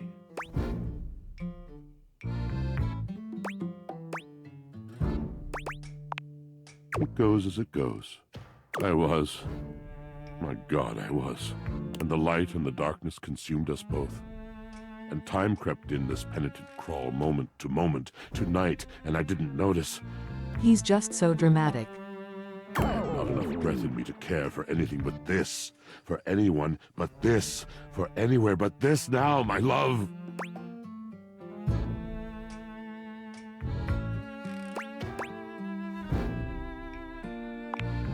Come with me. Come before me, with a look so piteous as if we had been loosed out of hell to revel in horrors. You know only a heap of broken images.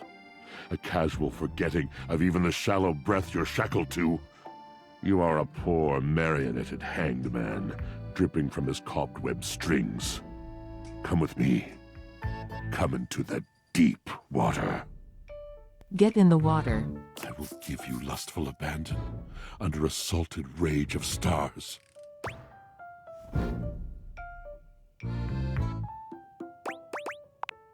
You fool. No, that was unkind. You do not know him. You do not truly know me either.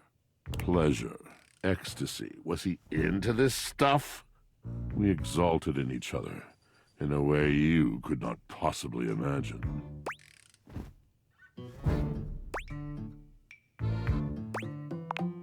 My guess is you never really tried. There is another poem I think you might like. One that truly sums up our relationship. It's by T.S. Eliot. One of my personal favorites. Hit me with it. This is the way the world ends. This is the way the world ends. This is the way the world ends. Not with a bang, but a whimper.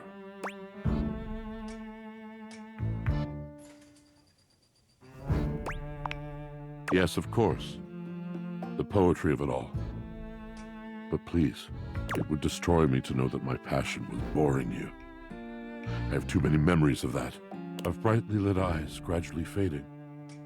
The mask of tolerance sliding over the once familiar features of a friend. It is a precious kind of heartbreak, and my heart has its share of scars. Just trying to help them Rather both. than batter away at the merciless stone of an unsympathetic mind, I will release you. Good luck to you, traveler.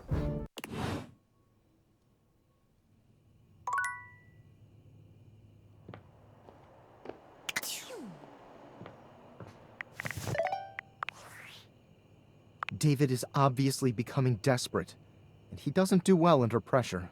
I'm worried his behavior will gradually become increasingly erratic David is a until bit he angry crosses for a line sure. he can't come back from. You have no idea. I should never have put you in this situation. Naively, I believed as Valdivian's lowest paid employee, you would be safe. But it's become clear that as long as you possess the Dateviators, you'll be the target of David's wrath. Anyway, I have a solution. Use the realization recipes to bring Skylar to life. If Skylar becomes human, the Dateviators will instantly cease to operate. And if the Dateviators cease to operate, there will be absolutely no evidence implicating you in their theft. Realize okay. Skylar and destroy the Dateviators before David unleashes his full fury upon you. He has access to resources you'd never believe. I'm afraid there's just no time to explain. You see, I forgot to charge my phone's battery last night, and now I'm at 2%. And I can't charge it because I also forgot my charging cable. Can you believe that? Ugh. But remember, realize Skylar ASAP.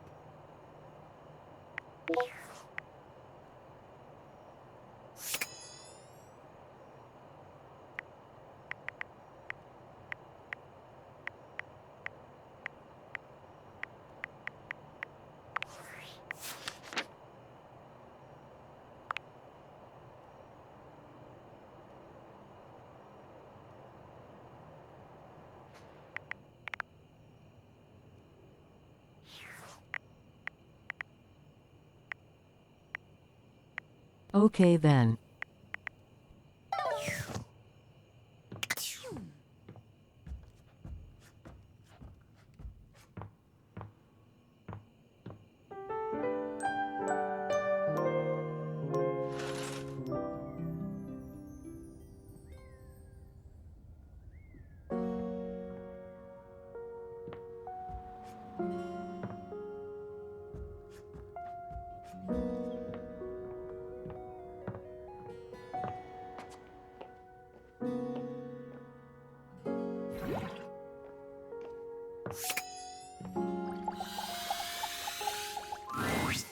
Yes?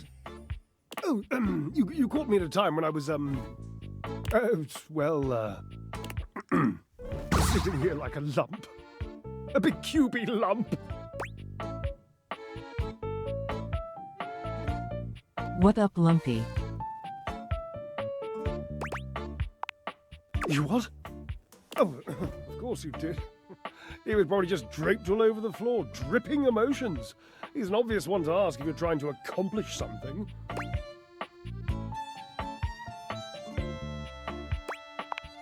Oh.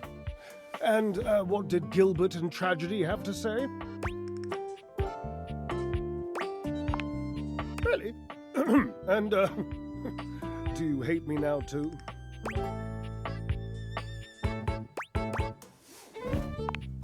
Pish! Don't patronize me. You don't have the money. He said he loves ya.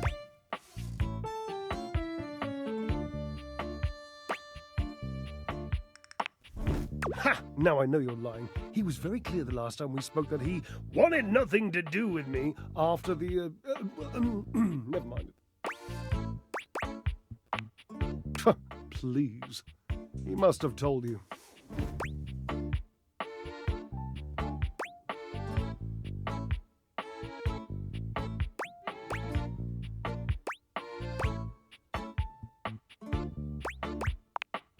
I don't like to tell this story. I don't know that I ever have, really. Washi called it the pale betrayal. Really? Tell me more. Oh, sweet dry as sheet. Never tell him I used that name in front of you. I wasn't even allowed to use it in a public place. He'd purse his lips if I did. It's unmistakable. But I did it anyway. I loved his lips.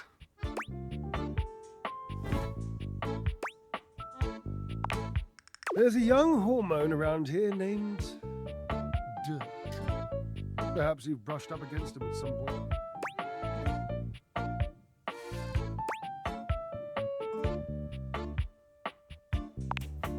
You? My, you have more verve than I thought. Points! In any event, he has this habit of taking off his clothes. More points he for wanders me. around, nearly nude, unbothered by the temperature changes he engenders in others.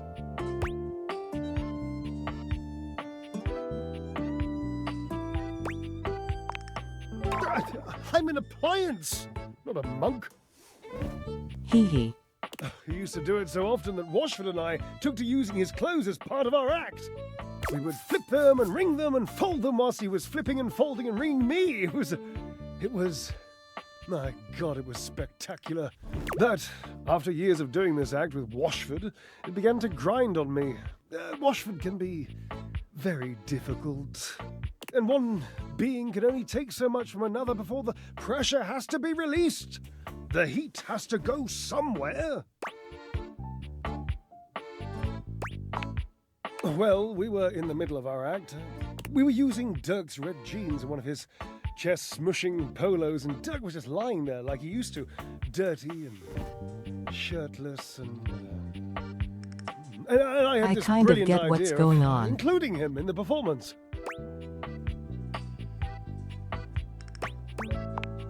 No, I did not, all right? We were in the middle of our performance. You think nature asks an opinion in the middle of creation? Dirk didn't have to do anything. I just struck up conversation. It was this sexy, witty, improvisatory repartee. He just kept saying the nicest things to me about about her act and my costume and how much he liked the musculature of my shoulders. So I kept him talking and I refused to give him his clothes back. I mean,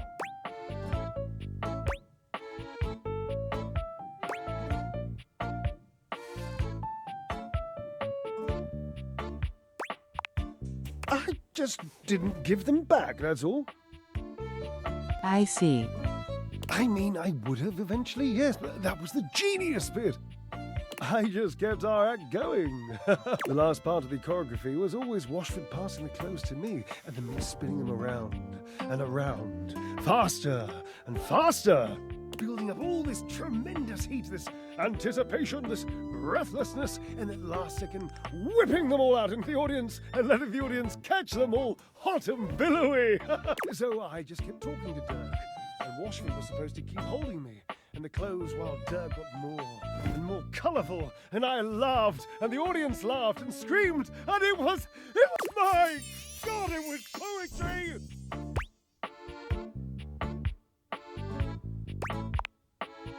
I know, don't you think I know? In retrospect, yes, of course it was wrong. Yeah, you should have asked first. Yes. The clothes stayed a little wet. They mildewed the tiniest bit. They made Washford sick. He said he had a cough. And afterwards he called it the pale betrayal. What a nonsense, dramatic exaggeration of the only good idea this act has seen in decades.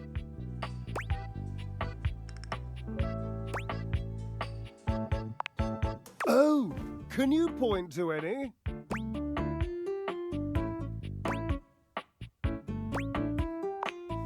Yes, marvelously original.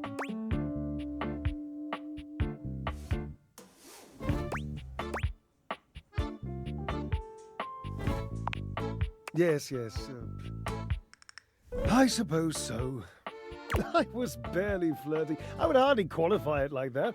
Dirk was just being nice. Washford was always so damn sensitive. You were flirting for sure.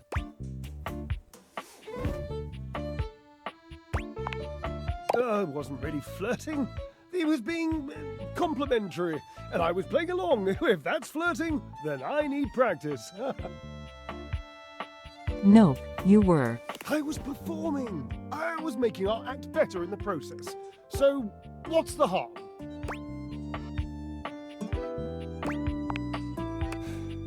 Yes. Yes, I loved him. I am. Doug was just being so nice to me.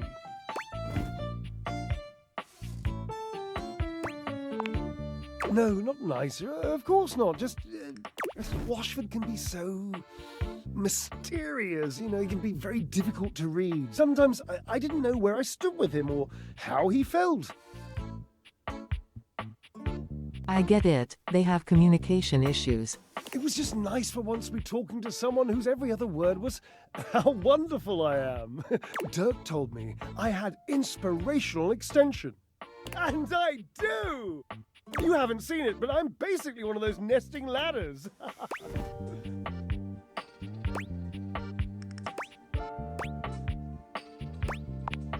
Points. I didn't do anything wrong. I didn't mean to do anything wrong. I just needed to know that Washford loved me. I just needed him to say it, I suppose. That's all. Maybe. It's an interesting suggestion. I'm not saying I'm convinced. I'm still hurt, but yes, also I'm you both over need it. to talk. I don't care, and I don't really miss my former friend. I mean, I do miss him. Desperately. But I'm not that easy. I mean, I don't want to be. I would so much rather be suave. Genuinely suave. I've always wanted to be more mysterious than I am. You sound like Washford. How do you know he even wants to be with me again? Oh no. Nothing. I just haven't cried in years. So cute. Call his name for me, would you? Call for Washford. Call his name! Again. Your calls are met with silence. No Washford. And he does not arrive. It might be over, Cherub. I have some drying out to do. Please leave me.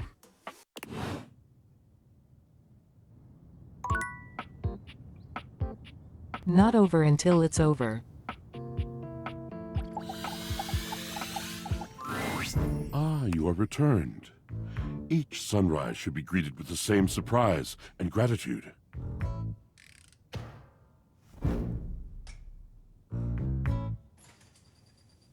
You better explain yourself I for not am, showing as you might Washford. have gleaned, glad to see you. I've been thinking about you. I'm sure you know by now that words come to me like moths gather round a candle. They flap in my brain and alight in the most delightful patterns. Chaos and winged rhythm. They are my heart, beating to be heard and felt. But to you, who have wounded and mocked and derailed me, I have discovered I have nothing else at all to say.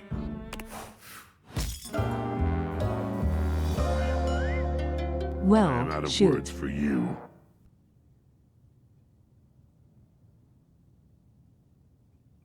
I guess they'll never be together.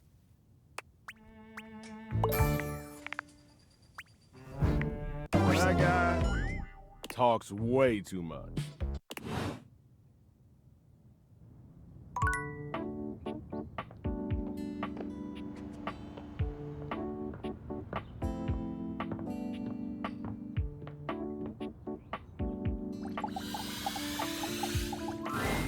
The game console turns on. Back again. Team Sassy Moon. Here you are. She looks at you just the same. You're here.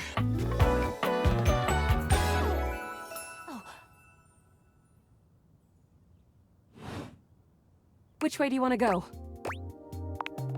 Lincolnberries. We've got a timeline crisis here. Preparation came in handy. Come here. Let's find a place to hide from these scraps while you tell me what to do. Luna grabs at you, and you both wiggle through it. Just tell me where to go. Oh. There's a christening box with Xeno goggles. Yep. Fools, you're good at this. Okay, then what? Why? That will drastically reduce my combat capabilities. Put them on. Ah. Understood. So? True. This specificity is making me trust you. This advice sounds like something I would come up with myself. Luna puts on the Xeno goggles and enters the compound cautiously. I can see so many more wavelengths now. And you're right. There is an assassin class about 7 Bezos away. We can get the drop on him.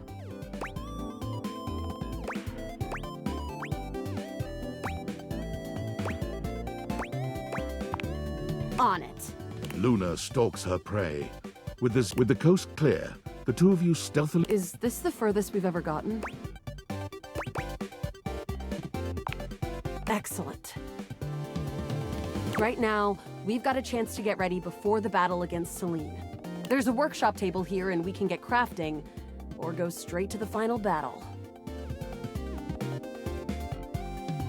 Time to get some crafting done.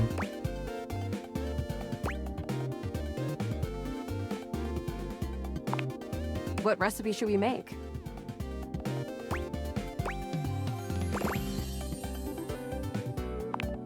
Got it. And then? Got it. And then? Got it. And then? Got it. And then? Got it. And then? Got it. And then? Got it. And then?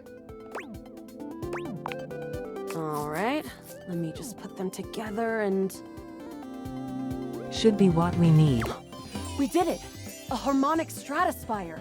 Score.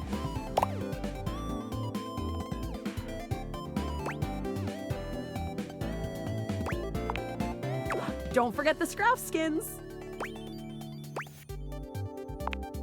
Here we go. As you step into the terminus of the compound, you can already feel a difference in the air. It's crackling with potential energy. I knew you'd be coming here. All the regolith you would ever want, and all of the Celine you could ever need. For what reason? All I'm here for is the sweet profit, Vanya. Ever seen one of these? Luna holds aloft the stratospire. It glows ominously. How did you get one of those?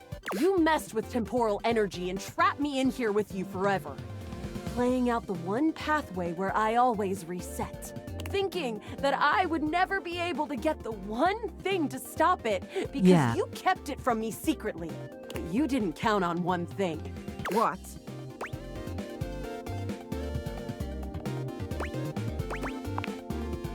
The NPC? I never thought they were anything special. Rock! My plan all ruined. Just kidding, of course. There's no way you have the innate strength to use that thing. No, but I do. From out of the crack in the cave wall, Celestia in her scaled glory crawls out, slowly, magnificently. You have done it, Connie. You have brought the balance to the timelines, and you have built my device. Connie? Who the hell? The pieces are all here. Human, enemy, hero, goddess, player, and played. All shards of the same soul. Connie's. Wait. I remember. Luna's eyes drift upward as the harmonic stratospire floats towards Celestia, and bolts of pure temporal energy begin to streak outward. I think we did it. I am. All shards of the same soul. Luna's eyes become clear, full of fire. She raises her hands up in a gesture of glory. I am Connie Soul. I am video games. Game on. Celine is taken aback and stands up, ready to fight. No. You were never supposed to know your power. There's no power. It's all mirrors upon mirrors, Celine. All leading back to you. To us. Stop it! Celestia, Celine, Luna, all. It's time to reintegrate! The stratospire's sizzling energy explodes into an array of rainbow beams, covering the mine entrance with kaleidoscopic colors. Loud.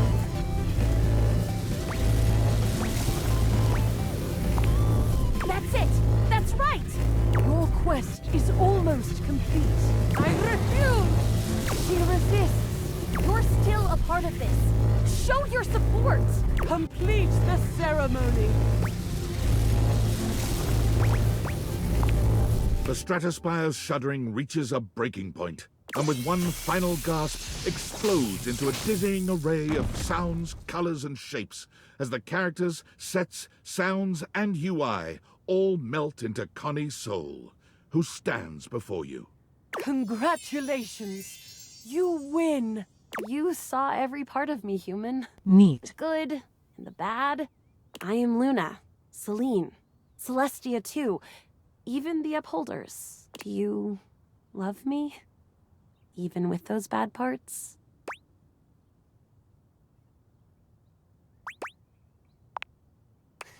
You're right. Thank you. Hopefully you'll be my player forever. I won't forget you.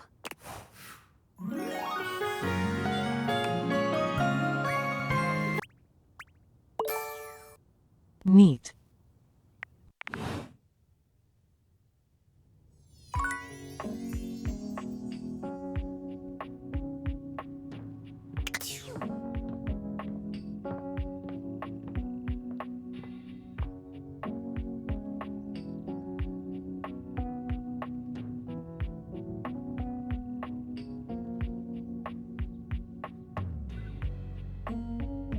But I think we're done here. I think I'm done with the Are game. you thinking of leaving? It isn't anything to be ashamed of. It can be quite stifling in here. Without a second glance, you open the door and leave this tiny, tiny overworld. Time to touch some grass.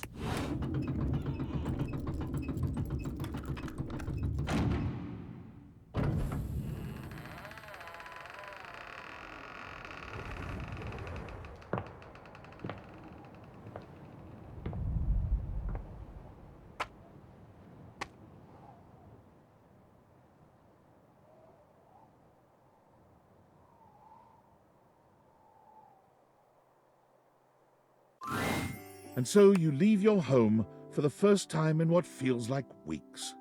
Though the date theaters helped you find a bold way of meeting new friends, you figure that the world outside can offer a greater variety of people. You touch the grass outside your home, and it feels sweetly chill with dew. This feels like the best decision you could have made. You resolve to live a life outside, unconcerned with the silly espionage play you seem to have unwittingly found yourself in. And then, the very instant you feel safe, comfortable, and happy, David Most's band of data drones pinpoint your location. You peacefully give him his precious date theaters back, assured that they will be made available to the rest of the world, as soon as he finds a way to make them profitable. After all, what's the worst that could happen? Your life, unchanged, is full of wonderful things to do.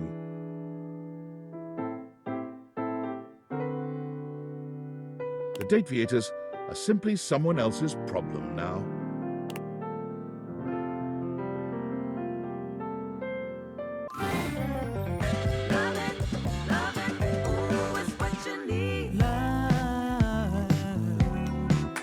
It's a crazy, crazy game. And when you're feeling all alone, 'cause you know I don't know. Sorry, couldn't be bothered to solve all the mysteries. I'm not really feeling it.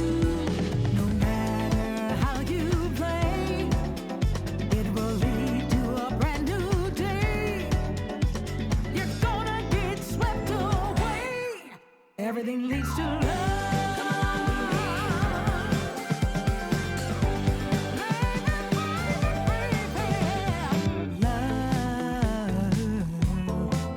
It makes your heart beat day and night. If you feel a skip a beat when you're Just not feeling the greatest. I did get a stream in though. So I'm happy about that.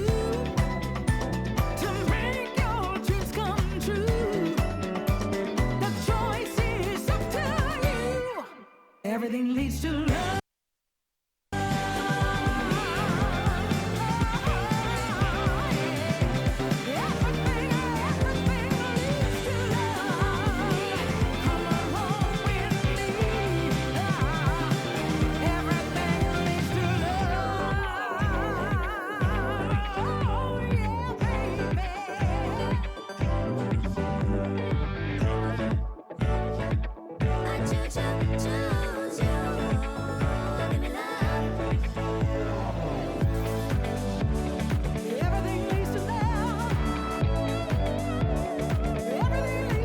I know there's a ton we didn't meet, but I'm not really feeling it to know everyone.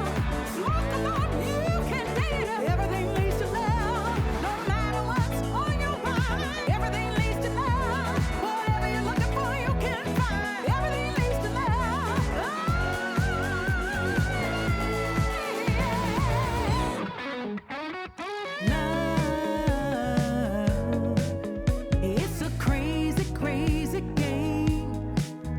But no matter how you play, you're gonna get swept away.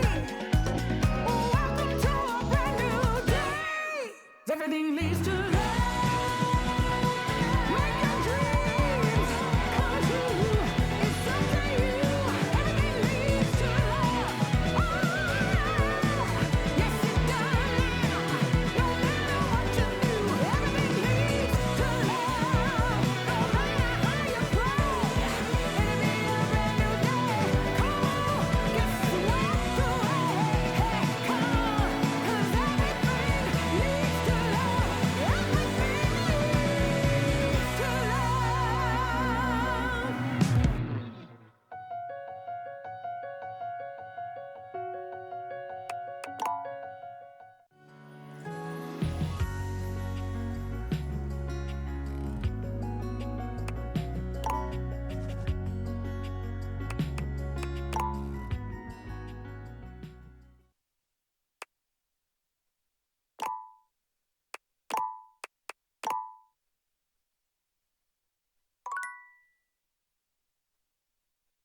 We'll save it there.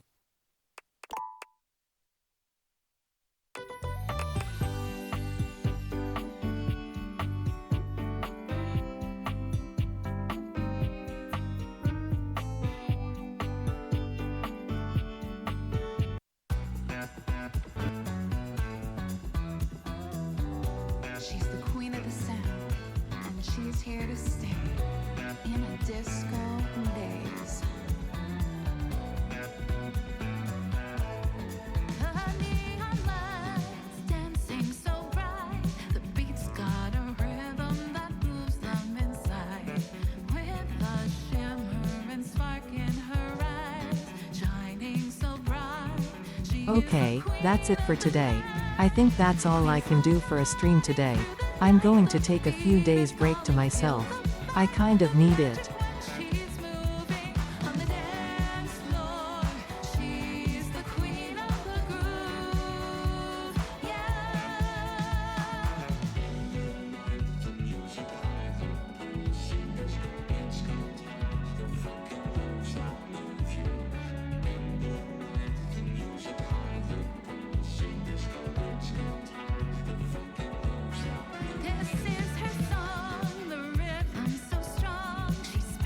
Do we have anyone we can raid? Let's see.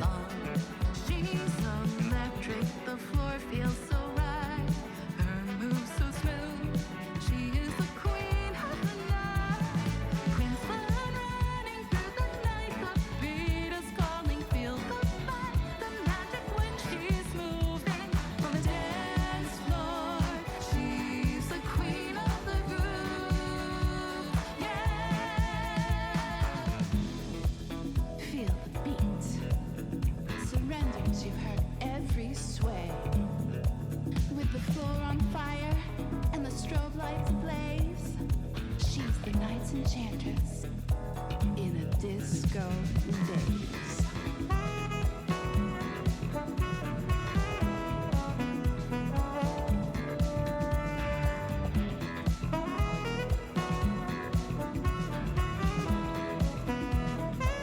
Not really. I guess go where you want. Don't worry too much about me. I just need a few days. I should be back to streaming like normal. Take care of yourselves and each other. Take your meds, drink some water, and eat some fruits.